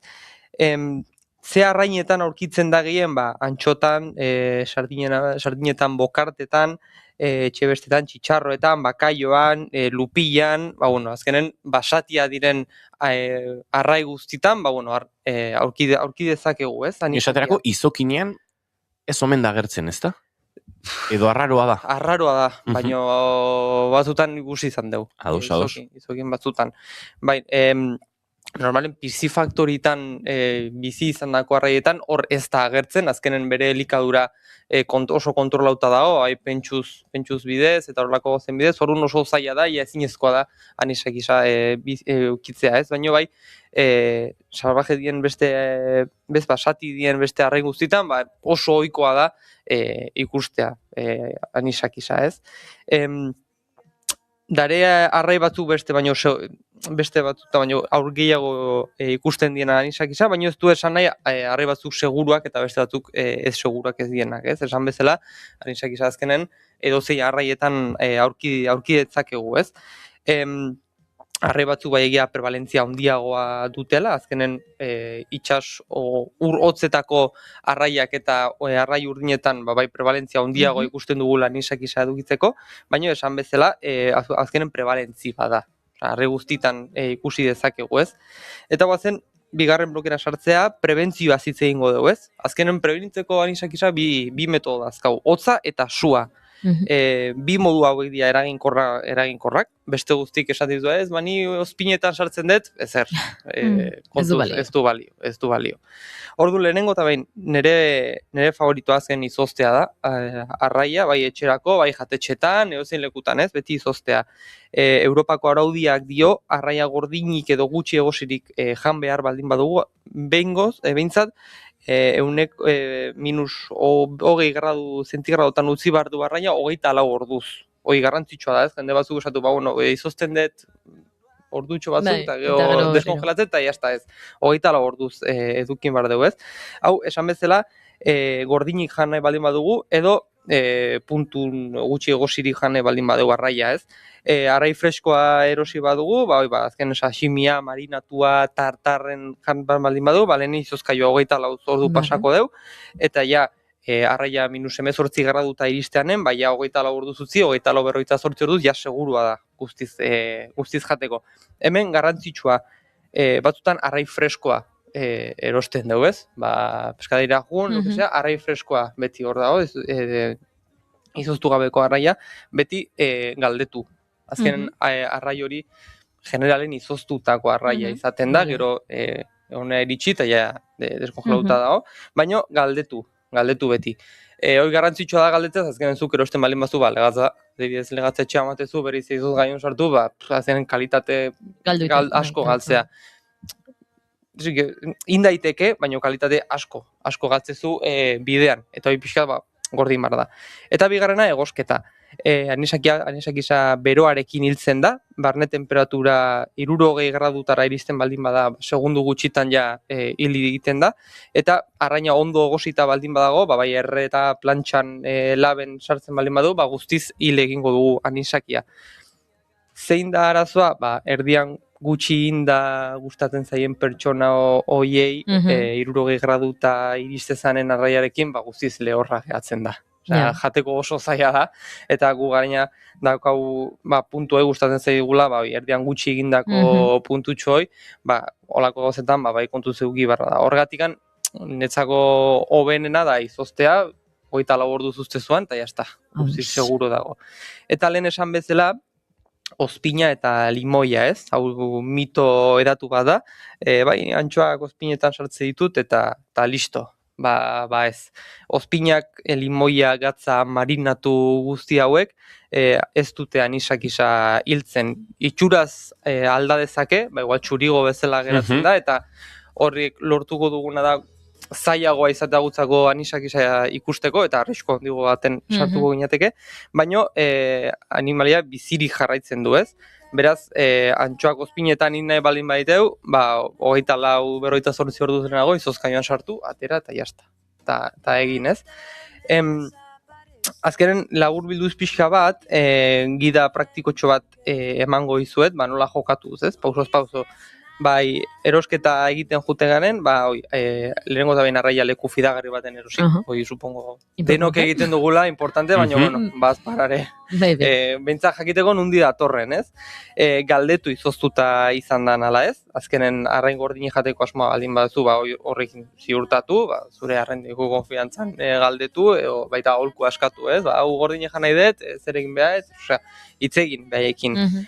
Gero, behin etxea iristezen denen, arraina gordini jan nahi baldin baduzu, sashimi, tartar, marinatutan, izozgaioan sartu, 2 egunez, nahi baldin baduzu guztiz segurua eoteko, eta bazparare olako desilusioik ez hartu geho etxen, desizoztu ozkaiun poliki-poliki, eta jasteko prest daukazu.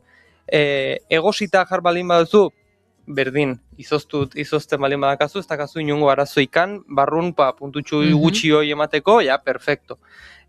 Bestela ez baldin badago izoztuta, eta aseguratu ine baldin bazu, 60 graduta iritsi mar bazu, bai. Bestela hiltzeko, segundu gutxu batutan hiltzen da, eta jazta. Kontu zibili, antxoa, sardina, olako animalekin ez, legatza, legatza asko edukitu, normalen bentreska alden edukitzituzte anisakisa. Oso zaila da, xolomuetan ikustea anisakisa, Araigien sartzea, asko kostatzen zaio, eta normalen ez dagoan, baina bidatu. Ikitzezunen arraia zure eskutan, bueltatxo batzuk eman eskutan, ikusi, abertzozea arraroa ikusten baldin bazu kendu, eta hor, izoztu egosi, nahizun guztia, baina esan da, bentreskarekin, gehien bat eduki behar da pixkat errespetu gehiago, ez? Seguru ikusi zuela, behin baino gehiotan legatzen bentreskantan olako pelota, nazka bat emateguela, terrible, askeroso, eta hori guzti kendu edo ez dela izoztu, ez? Hoi, garantzitsua ez, azkenen, oain galtzen nahi da baita kogote jate tradizio, azkenen leku askotan kogotea ez du ematen, anisaki ugari dakatarako. Eta hoi, hartzezunen arraia da, irikitzezunen, ikustezula legatza bentreska beltza izatea latelio horregatik dena txuria, azkagarria. Orduan, izoztu, kendu, ondo garbitu, eta jazta. Eta hoi, esan dako 60 graduta iritsi, eta ondo prestatu, ondo garbitu, bisualki egiaztatu, aber baldin badago, ez dagoen, xolomuetan ebai ikusi, arraroa da xolomuetan anisakia iristea, baina baita, bueltatxo batzuk eman, eta kendu. Normalen kiribil txiki modutan ikusten dugu, orduan pintzatu batzukin hartu eta kendu. Eta ja, lasai erabili, izoztu, erre, nahi dezuena, ez? Orduan, esan dagoa amaitzeko, ez izan beldurrik anisakisari, errespetatu, arazo larria izan daiteke, azkenen anisakisekin intoxikazioa, azkenen hospitalizazio behar duen prozesua da, oso arazo larria izan daiteke osasunerako, orduan, bueno, errespetatu, eta, galdetu azkenen pesadera juten baldin bazeate izoztuta dagoen, ez dagoen, eta pixkat etxen iristezeanen, izoztu, egosi, errespetatu eta disfrutatu. Lander, nik tarteka erosten dut izokina xolomotan moztuta, eta izozten dut gero nahi dudanean, desizoztu eta bueno, sashimia edo prestatzeko edo bestelako gauzak. Desizozte prozesu horretan ere bada nolabait ondo edo gaizki, nolabait arraiaren pixka testura eta zaporea eta hobeto mantentzeko prozesurik zenik entzun dut desizozketa hori hobe dela frigorifikoan, oskailuan egitea. Oskailuan da poliki eta jendea da adibidez hartzura eta guretan sartzura atentado, terrorista, hori egiten bari hartu, batzutan igual ez daukazu besterik. Igual bestakazu besterik, da esnatu zea, sashimina antojoakin, bale, ez da ez gertatzen. Baina pixkat planifikatzen baldin bazu, izozgaioan oztu lehengo gauen, eta jazta. Hola, asko ze makalago juten da, tekstura hobeto gordetzen du, kalidadea ez du galtzen, ezkenen jende asko esatu baina izoztuta dago, eta kalidadea dago dugu, gaizki desizozten baldin badeu, bai. Baina gauzak ondo egiten baldin baiteu, ez dago inungo arazorik. De hecho, juten baldin bazate jatetxe eta arraia jatea, eguneko 80 izoztutako arraia da. Arraia hundi igual parrian sartzen bali maituzu, igual ez da hori freskoa izango da, baina bestela bai. Normalen arraia izoztua izaten da gehiagoa.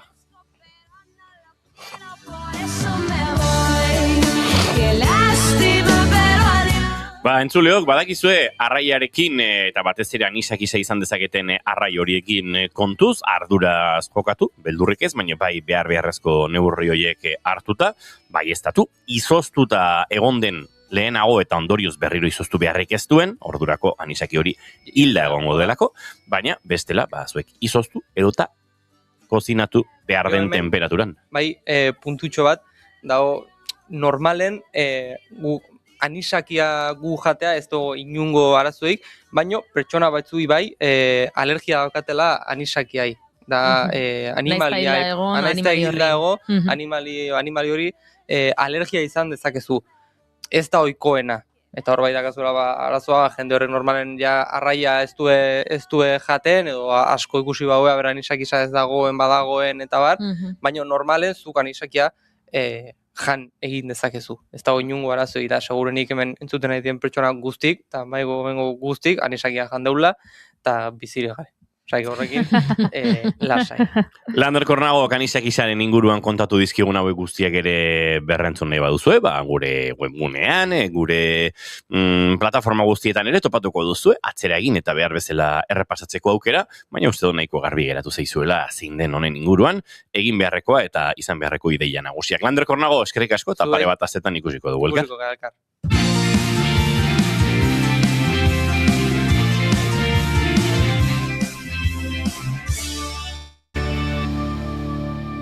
Emaiozu bigarren aukera bat egunari. Naiz irratian, bigarren kafea. Aizu, baltzenekian oraindik ere hipoteka gastuak erreklamatu daitezkeela?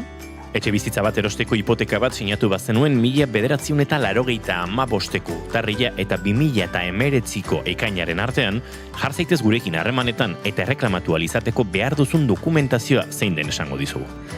Informa zaitez, konpromisorik gabe. Emma abokatuak, 611-411-868.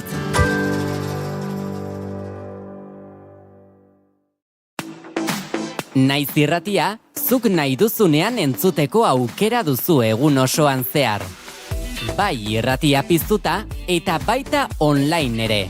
Goizean goiz hasi eta gauera arte, informazioa, musika, kultura eta beste 11 gai jorratzen ditugu zurekin. Egunon Euskal Herria. Goizeko 8 eman berriak egunon daizula. Egunon guztia. Arratsaldean. Arratsaldeko 8 dira, ongi etorri Naiz irratira. irratia.naiz.eus webgunean sartu eta goiko banerrean agertzen den zuzenean entzun botoia sakatzen baduzu, une horretan bertan eskaintzen ari garena bertatik bertara gozatzeko aukera izango duzu. Zer zarte, kamionetan, kamioian ere musikakin eta juten diran eta bai. Ez dakit, korri pixkat ere egin beharko dugu, ze gainera Goiuri azken aldien entrenatzen ibili da, eta uste dut. Denbora guztin ez du balio, kamionetan sartuta. Ilusio guztizinak animatzen diteu korrika egitea. Ondo izan. Joaten zaren lekura joan da, eraman ezazu Naiz Irratia zurekin.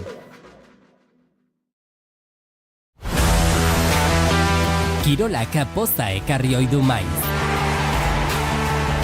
Baina gaztitik ere badu. Kirolarian denak hartzen ditugu egunero. Astelenetik ostiralera, arratsaldeko 3:00 aurrera, Jon Garateren eskutik, Kirolaria. Naiz Irratia.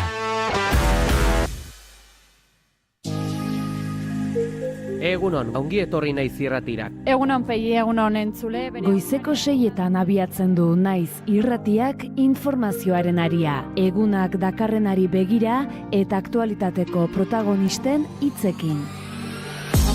Onartu behar dute Euskal Herria nazio badela. Onartu behar dute nazio honek baduela hizkuntza bat euskara dena. Eta onartu behar dute nazioek baditugula eskubide politikoak. Eta hortik hasten da eraikitzen omen denek nahi dugun akordio zabal bat autogobernuaren inguruan. Guk identitatea zaratago mugazgaindiko estrategiak ikusten ditugula gehiago aukera bat bezala zerbitzu publikoak adibidez eskaintzeko. Osakidetza ikurra, kolore berak, baina ez dire osakidetza zerbitzu zuzenak. Enpresa hortako buru, hor lan egiten duten langileen lanbaldintzak eskasak eta gure osakidetza gero eta aulago. Zabalkigu bai, alderdi batzuetan berdin Ipar Euskal Herriaren egoera ez zela onartzen, baina ezkarren nahi badu irabazia Ipar Euskal Herriuntan gu gira lehen indaga, EH Baikin, eta orduan bat egin behar dugu, bestela ez dugu lortuko. 2019 hauteskunde gau horretan nun entzun genuen agur aziron famatu ura,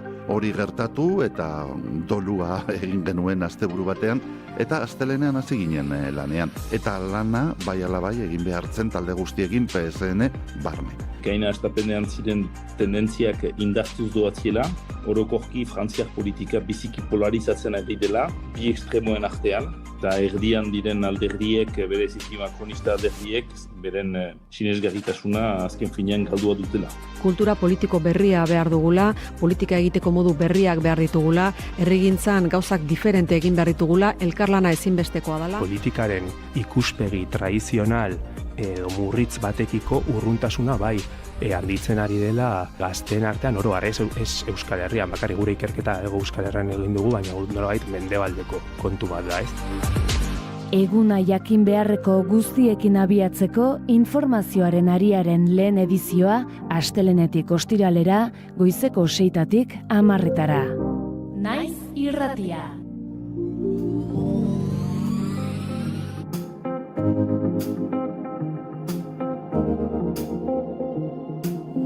Ben irakatzi zenidan. Goizeko 11:24 eta itzulia larun batean bukatu genuen honetan, itzuliaren abesti ofiziala den Momaken itzuliko naiz, ari gara entzuten nahi zuzen ere, gaur goizean hildelako Enrique Erentxun urtetan, Euskal Herriko itzuliko lastraketa zuzendari izandakoa, baita Donostiako klasikoaren, gure Donostiako belodromoan izan den pista ziklismo itzordu nagusiko 6 orduen antolatzaile, Turraren irtera 82an, munduko txapelketa ura 37an Donostiara ere ekarri zuen gizona, Logan Broxarrek irabazi zuen mundiale hartakoa, eta tira urtetan El Diario Vasco antolakuntzak izen pean, Donostiako klasikoa eta Euskal Herriko itzulia antolatu dituen talde horretan izateaz gain, politika gintzan aritu zen gizona, osko alkartasunarekin, arke brometan askotan esaten zuen, Donostiako alkate izan zela 15 egunez, funtziotan edo, baina 79 urterekin eta azken urtetako osasun arazoek bultzata, gaur goizean hilda Enrique Erentxun, Eta tira, hemen itzulia kontatzen aritu garelako eta batzuk urte asko pasa genituelako itzuliaren speaker lanetan, herri gerentxunekin urte batzuk lanean arituta eta hemendik aitortzari gene geno eta batez ere familiari besarkada estu bat helarazi. Garri bilakatzen dela bere juntasunak onartzerakoan esentzia argirateratzen dela itzalak bezarkatzerakoan esentzia argirateratzen dela gauzak kontrolpean ez daudenean itzuliko naiz barnean daramadan korapioa desegiten dudanean. Eta kantu hau itzuliko naiz entzun genuen gure entrevista akustikotan duela bizpahiru urte, Jon Moma, orain Momak izenarekin nolabait pluralizatu duelako proiektua, bakarkako proiektutik talde formatura edo, izan da itzuliko abestia, baina esan da bezala guk hemen gurean entzun genuen, eta entrevista akustikoi begira jarrita, ze hilabetea datorkiguna, apirilak emango digulako aukera, esaterako asteazken honetan Mikel Marquez gurean izateko, lan berria aurkeztu du, Orion bizi dene Oiartzuarrak, uste dut zuzenari naizelaren jaioterri eta bizi... Horeretagan jaio zen, ez? Esango nuke baietz. Nik uste dut, horeretan jaioa dela Mikel Marquez. Iruko hori, zera? Horeretarra, iruko hori uztaiera beraz. Benek, Mikel Marquez asteazken honetan gurean izango da, datorren astean Maren izango dugu gurekin, Euskal Herriera bisitan etorriko da, eta baliatuko dugu hori elkarrizketa akustikoa egiteko apirileko azkenekoa Del Valekin, oso proiektu interesgarria, baina gehiagotan hemen zuekin elkar banatu duguna, maiatzeko lehenengoan Sara Zozaia izango da hemen, eta ondoren Mugan taldeko lagunek Donostian izango duten kontzertu berezi horren atarian, eta kaleratu berri duten disko horren giroan, bisita egingo digute urte amaita horretik oraindik izango dira, gurean bestelako batzuk, baina tira, hauek horrela datozen asteetan izango ditugunak. Zeru askorri dago gure aztarna ditun ondartzortara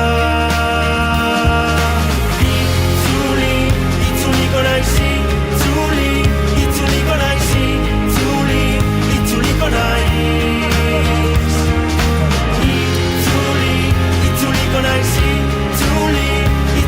naiz, itzuliko naiz, itzuliko naiz Ariz eterno da motzila pizutzua guztizuz deko danean Itzuliko naiz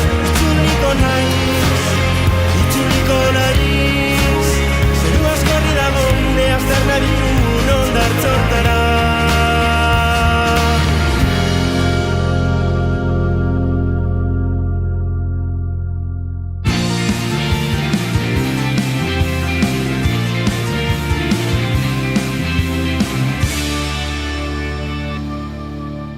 Bigarrenak ez direlako beti okerragoak, bigarren kafea.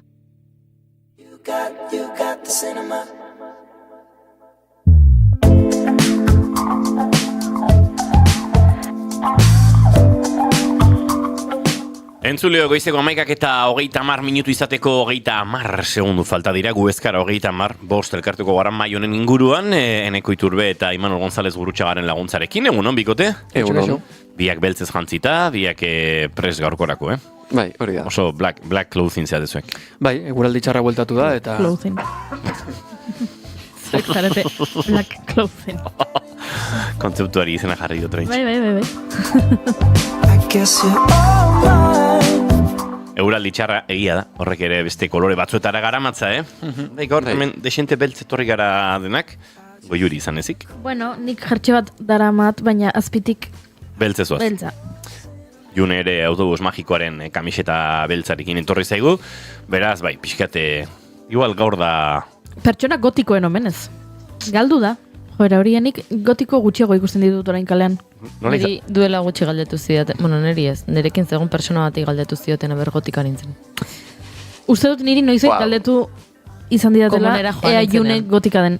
Galdetu zidaten, komunera joan nintzenean, jatetxe batean egoen lankide batekin, komunera joan nintzen, eta bueltakoan ikusi nuen nola separatzen ziren oso azkar, ondokoa eta nire lankidea. eta juntzenean bestea galdetu nien ze pasada. Eta nola azkalak beltzez margotutan ditun, gotika nintzen galdetu zion gizon nahiko heldu batek nire lankideari, eta gero ondorengo esaldia izan zen, nire alabei hau galdetuko bani esango zidaten hau ezin dela galdetu. Ba, orduan ez galdetu. Esango nuke. Niri behin galdetu zidaten...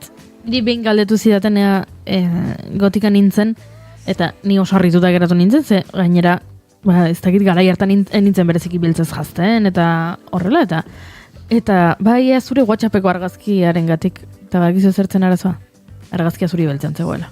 Eta pertsona horrek pentsatu zuen, zala, ez dakit, nera malanik makillajea horrela, pixkat aurpegia txuriz margotuta, arropa beltza zela, ez, zen argazki bat zuri beltzen, besterik gabe. Bueno, jendea. Tira, bizitza, izue, oza, bai ez da ezakegu Mikel Marquez horeretarra dela, barkaia zuen, nik oi hartu Gotikoa dela, ez da dizut nik. Bai, baina hemen WhatsAppean isizitzen ari ziren, eta bai, ezan bizkat nola garbi geratu espada Junek egin didan zuzenketa, berriro aitortzen dizuegu, baietze, okerra nintzela.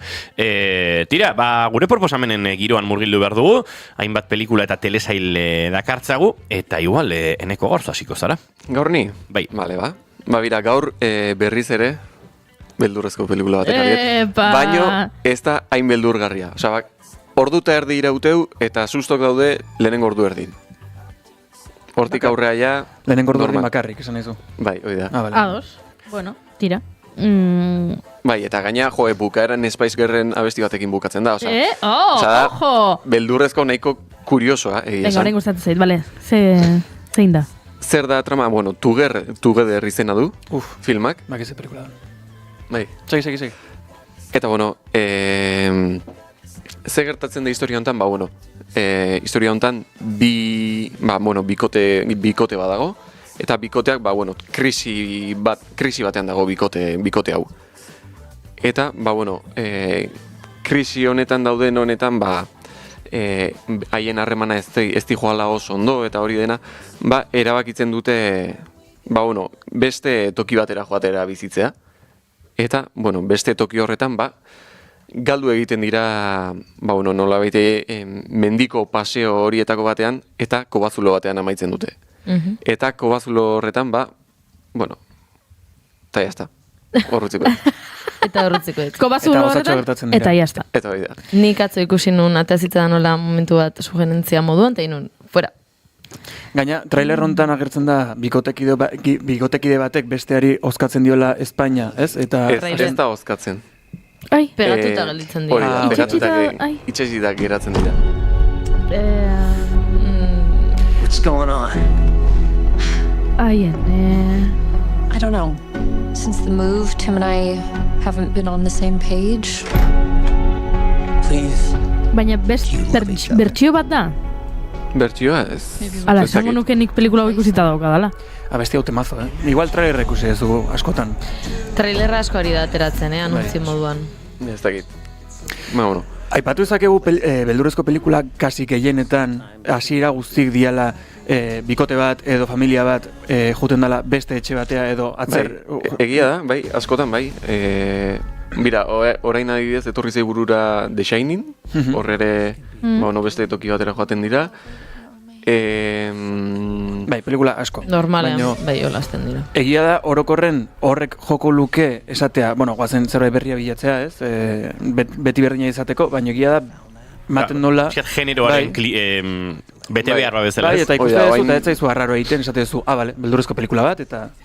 Bai, adibidez oain adibide gehi etorri zaizkit, The Lighthousen baita, faro batera joaten dira, The Witchen, etxe batera. Bai. Eta gainean normalen izaten dira etxeak baso baten erdin, inorreztakazu ingurun, eta zaude, baso baten erdin, eta kitxo. Egia da, beldurrezko pelikulak demostratu digute eta erakutsi digute hainbatetan, ez da oso idea ona, herritik kanpoko etxe batea bizitzea jutea bakarrik edo familiak. Bereziki etxe hori balin badago eraikita antzinako hilerri baten gainean, ez? Horrelako asko daude baita ere. Bai, hori da.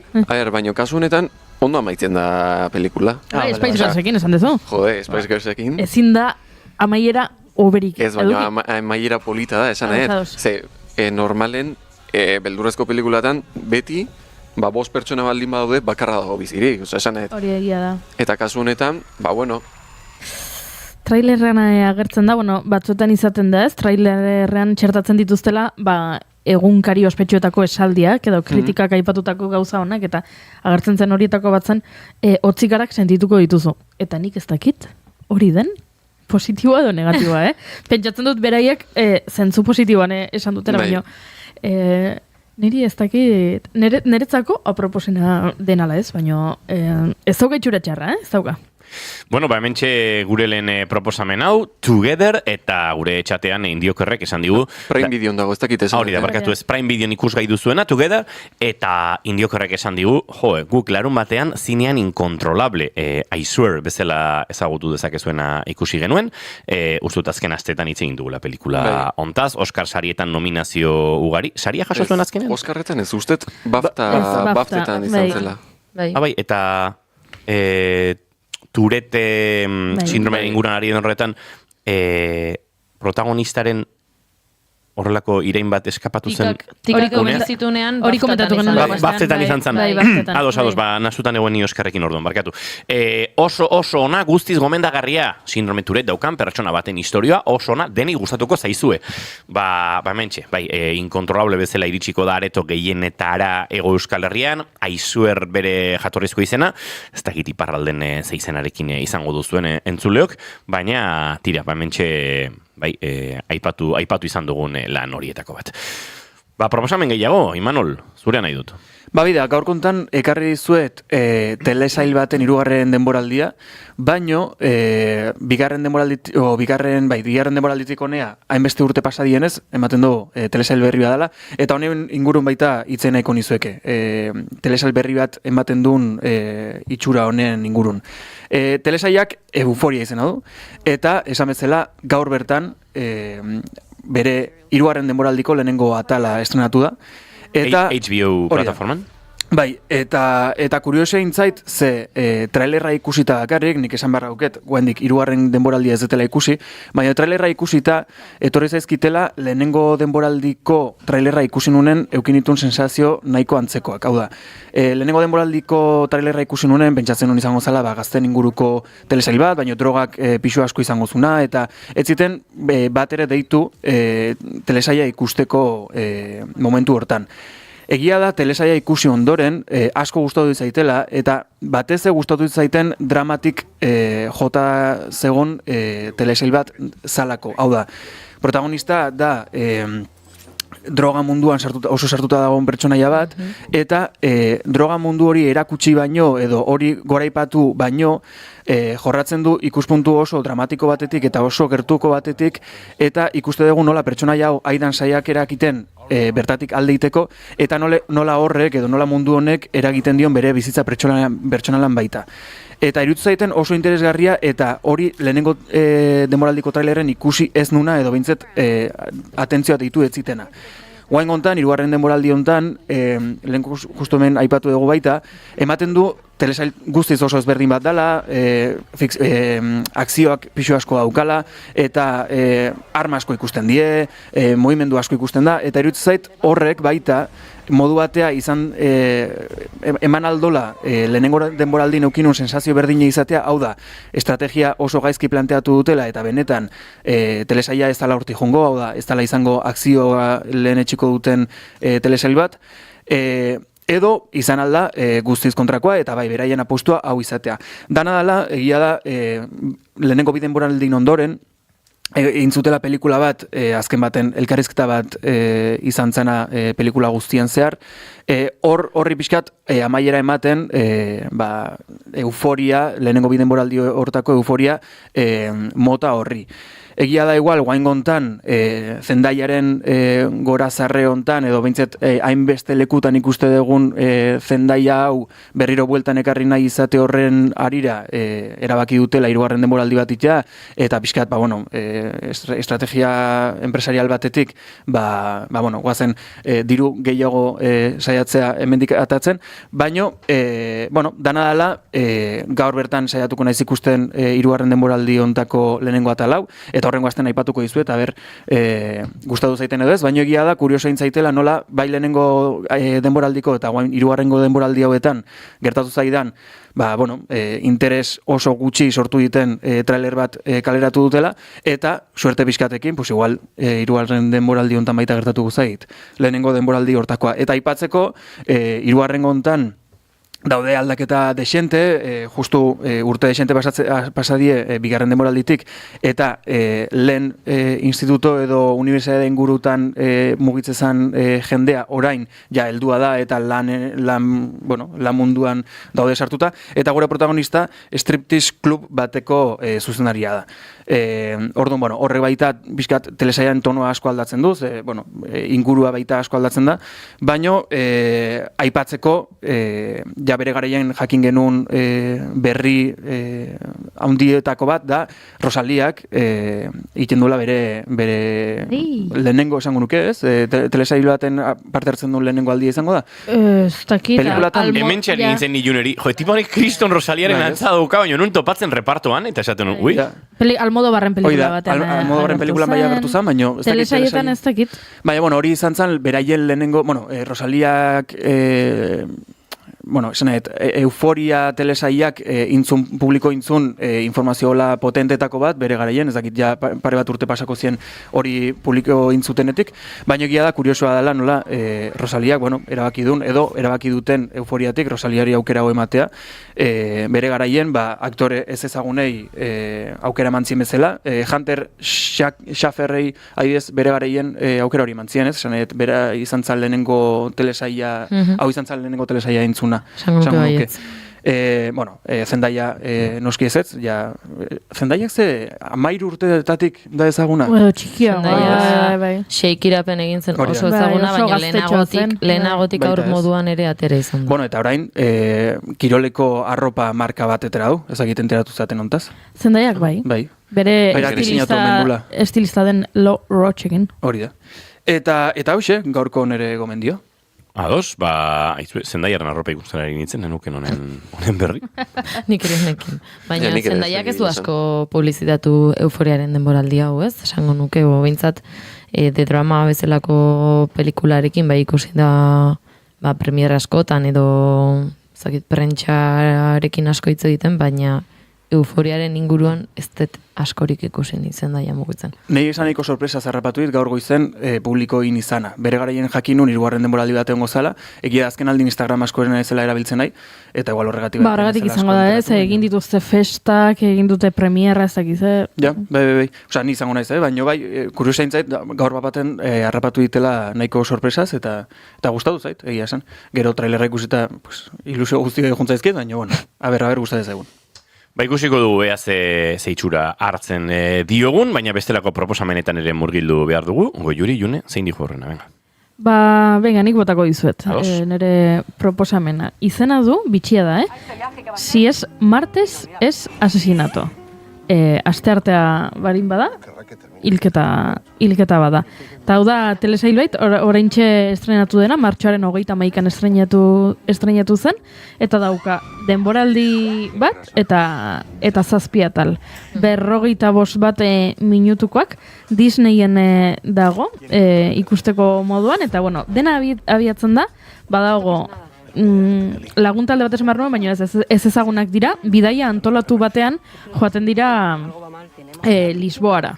Badago bidaia antolatzen duen enpresako emakume bat, eta bidaia hasten da gaizki, ze antza denez, hartuta zuzkaten hotelak, eta ezin dute hotel horretara joan, eta orduan beste hotel batera eramaten dituzteia. Bidaia, hasten da horrela gora beratxu, baina zer gertatzen da?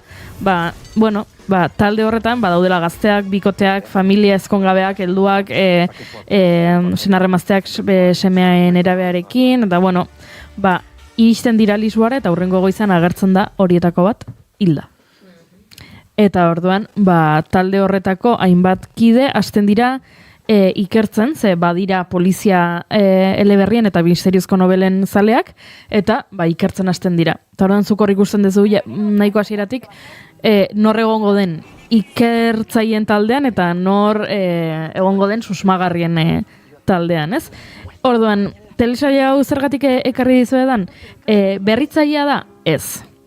Hau da, jarraitzen ditu, behin eta berriz ikusi ditugun judaniten pauso guztiak, ez? Talde bat daukazu, hildako bat dago, eta ikusleak joan behar du asmatzen pertsonaiek egiten duten aldi berean, norden hiltzailea, ez? Eta zoaz deskubritzen, beraiek egiten dituzten ikerketa horiekin, eta zuk egin ditzakezu zure etxetik, zure kabalak, esateko nik uste dut hau dela, edo ez dela. Hotel bat da horra bia puntu, ez? Eta horrelakoak ikusi ditugu behin baino gehiagotan, ez? Hasi zen duela hamarkadak eta hamarkadak Agatha Christie horrelakoak egiten, eta gerotik urtero dauzkagu horrelako telesaiak. Orduan, gustatu bazaizue, ez dakit, Only Murders in the Building. Gustatzen bazaizkizue, esan bezala, Agatha Christieren novelak. Edo... Puñales por la espalda. Edo, oida, Knives Out, edo The Flight Attendant, edo horrelakoak gustatzen bazaizkizue, hau gustatuko zaizue ze gainera, bai aipatzeko modukoa dela, aktore puskak agertzen direla, Inma Cuesta agertzen da, Pedro Casablanc, Ana Wagner, Carmen Ruiz, Paulo Pires agertzen da ere, bai? Bai, beste telesail eta pelikula askotan ikusi dituzuen aktoreak agertzen dira, eta umore puntua ere badu, beraz, entretenigarria da. Ez du zuen bizitza aldatuko, ez da batean misteriozko telesail bat hartu eta begirada berri bat eskaini duela zuzendariak, ez? Esango nuke, kategoria hontako beste bat dela, baina bere funtzioa betetzen du, eta hori ere garrantzitsua da, izu? Arropa bezala. Hortxe proposamena, goiurik egin berri dizuena, Disneyen dago ikusgai, ezta? Bai. Vale, oso ondo. Si es martes, es asesinato. Egia esan nahiko, errez, gustora, zuk esan duzu, gustatu hartzaizkizu, nolabait, edukin mota hauek, edo telesail mota hauek, baino badauka puntu oso ikusterrez bat, ez? Bai. Hori da. Eta esan bezala, zazpiatal, berrogeita 5 minutukoak direla horrelako zerbait, eta denboraldi bat, eta hortxe. Bueno, hauxe goiuriren proposamena, June, zu edoni? Neriak lotura pixka bat badauka, goiurirenaren estilotik euki dezake pixka bat. Venga, va. El orgullo, ese fue mi único pecado. Pero no el asesinato. Bienvenida a la República Dominicana. ¿Estáis preparadas para hacer cosas de locales? ¿Cómo iba a saber yo que todo estaba a punto de irse a la mierda? Cristina. Respira, tranquila. Bueno, entzuten dezuen bezala gaztelaniazko telesail bada, espainola da telesaila, eta esa noche izena du, gau hori. Eta Netflixen dago. Bueno, goiurirenak bezala, bada telesail motz horietako bat, denboraldi bakarra dauka, 30-40 minutu inguruko atalak dira, eta 6 atal daude. Eta hemen ze kontatzen digute, aktore nagusiak dira Clara Galle, Claudia Salas eta Paula Usero, eta dira Iruñeako 3 neska, edo aizpak direnak, eta veterinariak dira, edo familiako veterinarian egiten dute lana, bat bada veterinaria, bestea rezepzionista, eta hala. Eta Dominikar Errepublikara joaten dira oporretan. Oporretara juten dien momentu horretan, Helenak gizon bat harrapatzen du kotxearekin, bera bakarrik dagoen momentu batean, eta beldurtuta eta deitzen die bi aizpei, bai Paulari eta bai Krisei. Eta hor, hasten da trama guztia. Bi aizpak batek poliziare ditu nahi dio, besteak ezkutatzen lagundu nahi dio, eta hor hasiko dira aizpa gazteena kartzelara ez juteko bideo horretan, ze egin dezaketen aztertzen, neska horrek badauka aur bat, orduan iloba ez bakarrik gelditzeko, eta ze egin daiteken, maitasuna aizpen artean, leialtasuna, noraino eraman daiteken familia arteko babes hori eta zen muga dauden adierazten ditu pixka telesail honek, eta egia da, lehenengo kapituloa hasten da nahiko umore beltzetik esan daiteke, baino oso draman bukatzen du telesailak. Ni arratsale batean ikusi nuen, lasai xerita igande euritxu batean, eta gustora ikusi nuen, baina egia da, badauzkala gauzatxoak ez da bizitzalatuko dizuen telesail bat. Neri gehiena pixkat bueltak eman izkiona izan zen, zergatik remarkatzen duten hainbeste Iruñeakoak direla. Iruñeak, hiriak berak ez daukanean hainbesteko pixua. Asko markatzen, osea, 2000 gehiagotan esaten dutelako. Baina... Iruñeko udalak dirua jarri du? Ez dakit den Iruñeko udalak, edo... Horra agian badago... Ez dut aztertu nork jarri duen dirua hor, baina...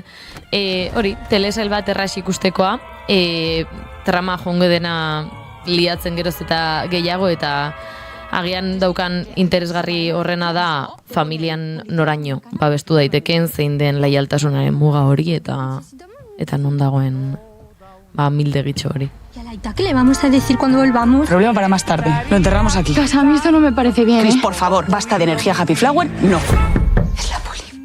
Netflixen ikusgai, ezta? Netflixen. Bueno, Netflixen ikusgai, aipatzen ari gara, esa noche, barkatu bai. Esa noche, Junek proposatu duen lan hau, eta tira, hementxe trailerra entzuten ari garena. Coño, Rana Gustavo. Una gilipollas. ¿Por el destino? Pero... La verdad depende de quién te cuente el cuento. Os quiero. Yo también. Esa noche beraz Juneren proposamena Netflixen ikusgai dagoena, eta azken 8 minutuetan, nik nerea kontatuko dizuet.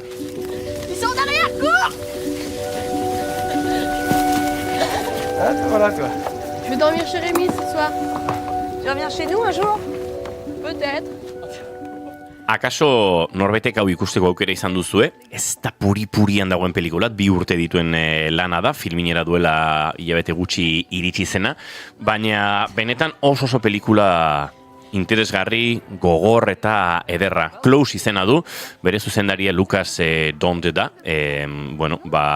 ziurrenik ezaguna Gerle pelikulako zuzendari izan zelako, eta orduan bezalaxe, Angelo Thyssen-ekin gidoia idatzi duena, nolabait dupla hori errepikatu dute. Bi pelikulek badute zerbait amankomunean, eta da pixka bat LGTBIQ+ komunitatearen eskubide, edo behintzat energia eta espazio horietan murgiltzen dena. Gerl ikusi bazenuten, badauka trans nerabe baten dantzari izateko hormonazio eta prozesu horren giroan alako espazioa. Hau ezberdina da, Closen bi nerabe mutil gazte dira, coming of age bat oso estetika ederrean, Belgikan kokatzen dena, baina bi nerabe horien artean, 12-13 urtera arte, oso lagun izan diren nerabe horien artean gertatuko da, kurtso hasi eta maskulinitateak ulertzeko eta maskulinitate toksiko horietan euren arteko harremana, adiskidetasuna, eta batzutan adiskidetasun baino gehiago ere irudi daitekeen hori ezin kokatu, ezin ulertu eta hortik ihes egin beharra. Eta benetan bortitza suertatzen da eskolara itzuli hori.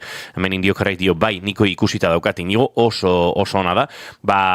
Klusek hausnartzen du horren guztiaren inguruan, gertakari batek nolabait banatuko ditu bi mutil gazte hauek, eta beraietako batek nolabait gertatzen ari den hori ulertzeko bestearen amarengana hurbildu eta arekin saiatuko da. Gertatzen ari den edo bere buruan ulertezina den hori kokatzen.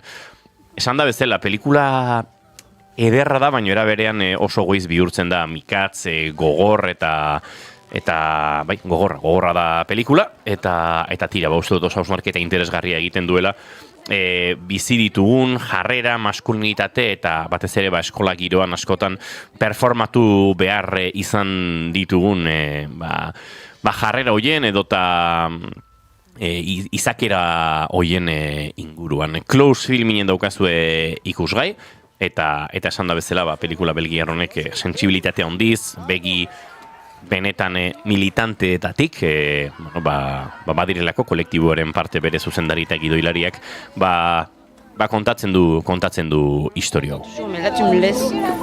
Tu vas chez Rémi ce soir? Non. Quoi? Ari, Rémi. Il est pas là. Eta bide batez, datorren astean gomendatzen eta azaltzen saiatuko naiz, baina Donostiako zinemaldian izan zen pelikula, bertan ere aipatu nuen Albert Camusen novelan oinarritutako François Ozonen L'Étranger edo atzerritarra, El extranjero, filminen estrenatu berri dagoela, asteburu hontan esango nuke iritsi dela, eta oso lan saritua izan da, oso pieza berezia, norbaitek ikusi nahiko balu, datorren astean honen inguruan hitz egingo dizuet.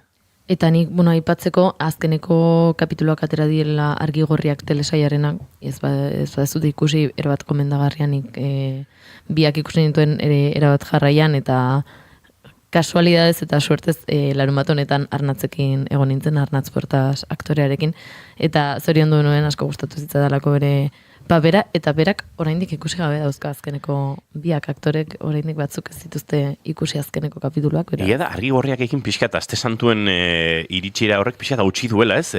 Bai, beraiek jarraitu dute argitaratzen kapituloak, primeraren argitaratu dira, baina azkenan ikustet aste santuan argitaratzeko daukala ez hori batzuetan, eta nik ikusiet eta gozatu ditut egia esan.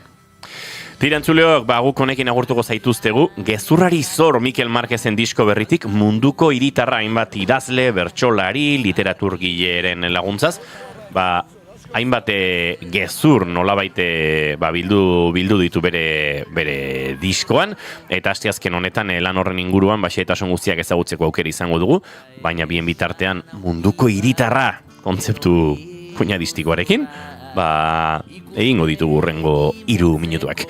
Imanol, Eneko, June, datorren aster artezu June, zuek aste honetan hemendik ibiliko zarete, Eneko eta Imanol. Hori da. Eta zu bihar arteko, Juri. Bihar arte? Datorren astean ez zaude. Ez naiz egon. Zingo du bigarren kafeak zu gabe. Takit. Zerbait egingo dugu. Kafe gehiago hartu. Kafe gehiago hartu beharko dugu. Entzuleok bagoaz informazioaren txanda orain, musikari ondoren Iker Gurrutxagaren laguntzaz, eta gu bihar goizeko 11:00 hementxe izango gara bueltan zuekin, kafe hartzeko ondo izan. Adio. Empire non dagoen, badaki zurrabe bat, non egin Londonen, badakizu New Yorken, Empire non dagoen, ta ez dakizu Barkoxe, Euskal Herria den.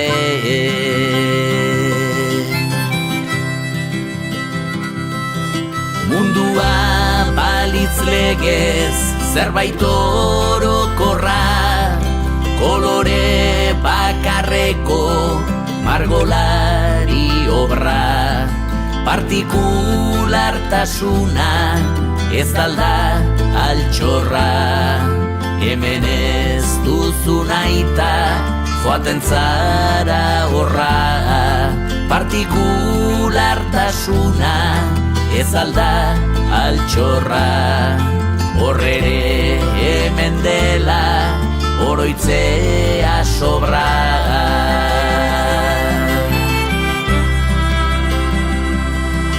Dena berdina balitz, suberaren kea, inork ez luke nahiko, inora joatea.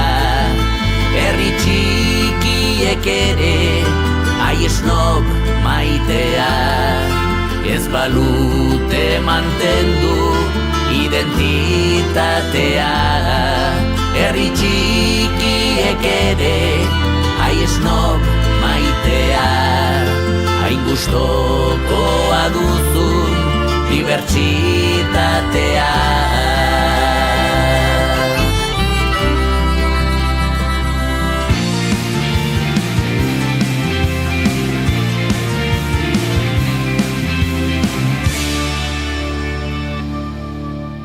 Keep calm and bigarren kafea.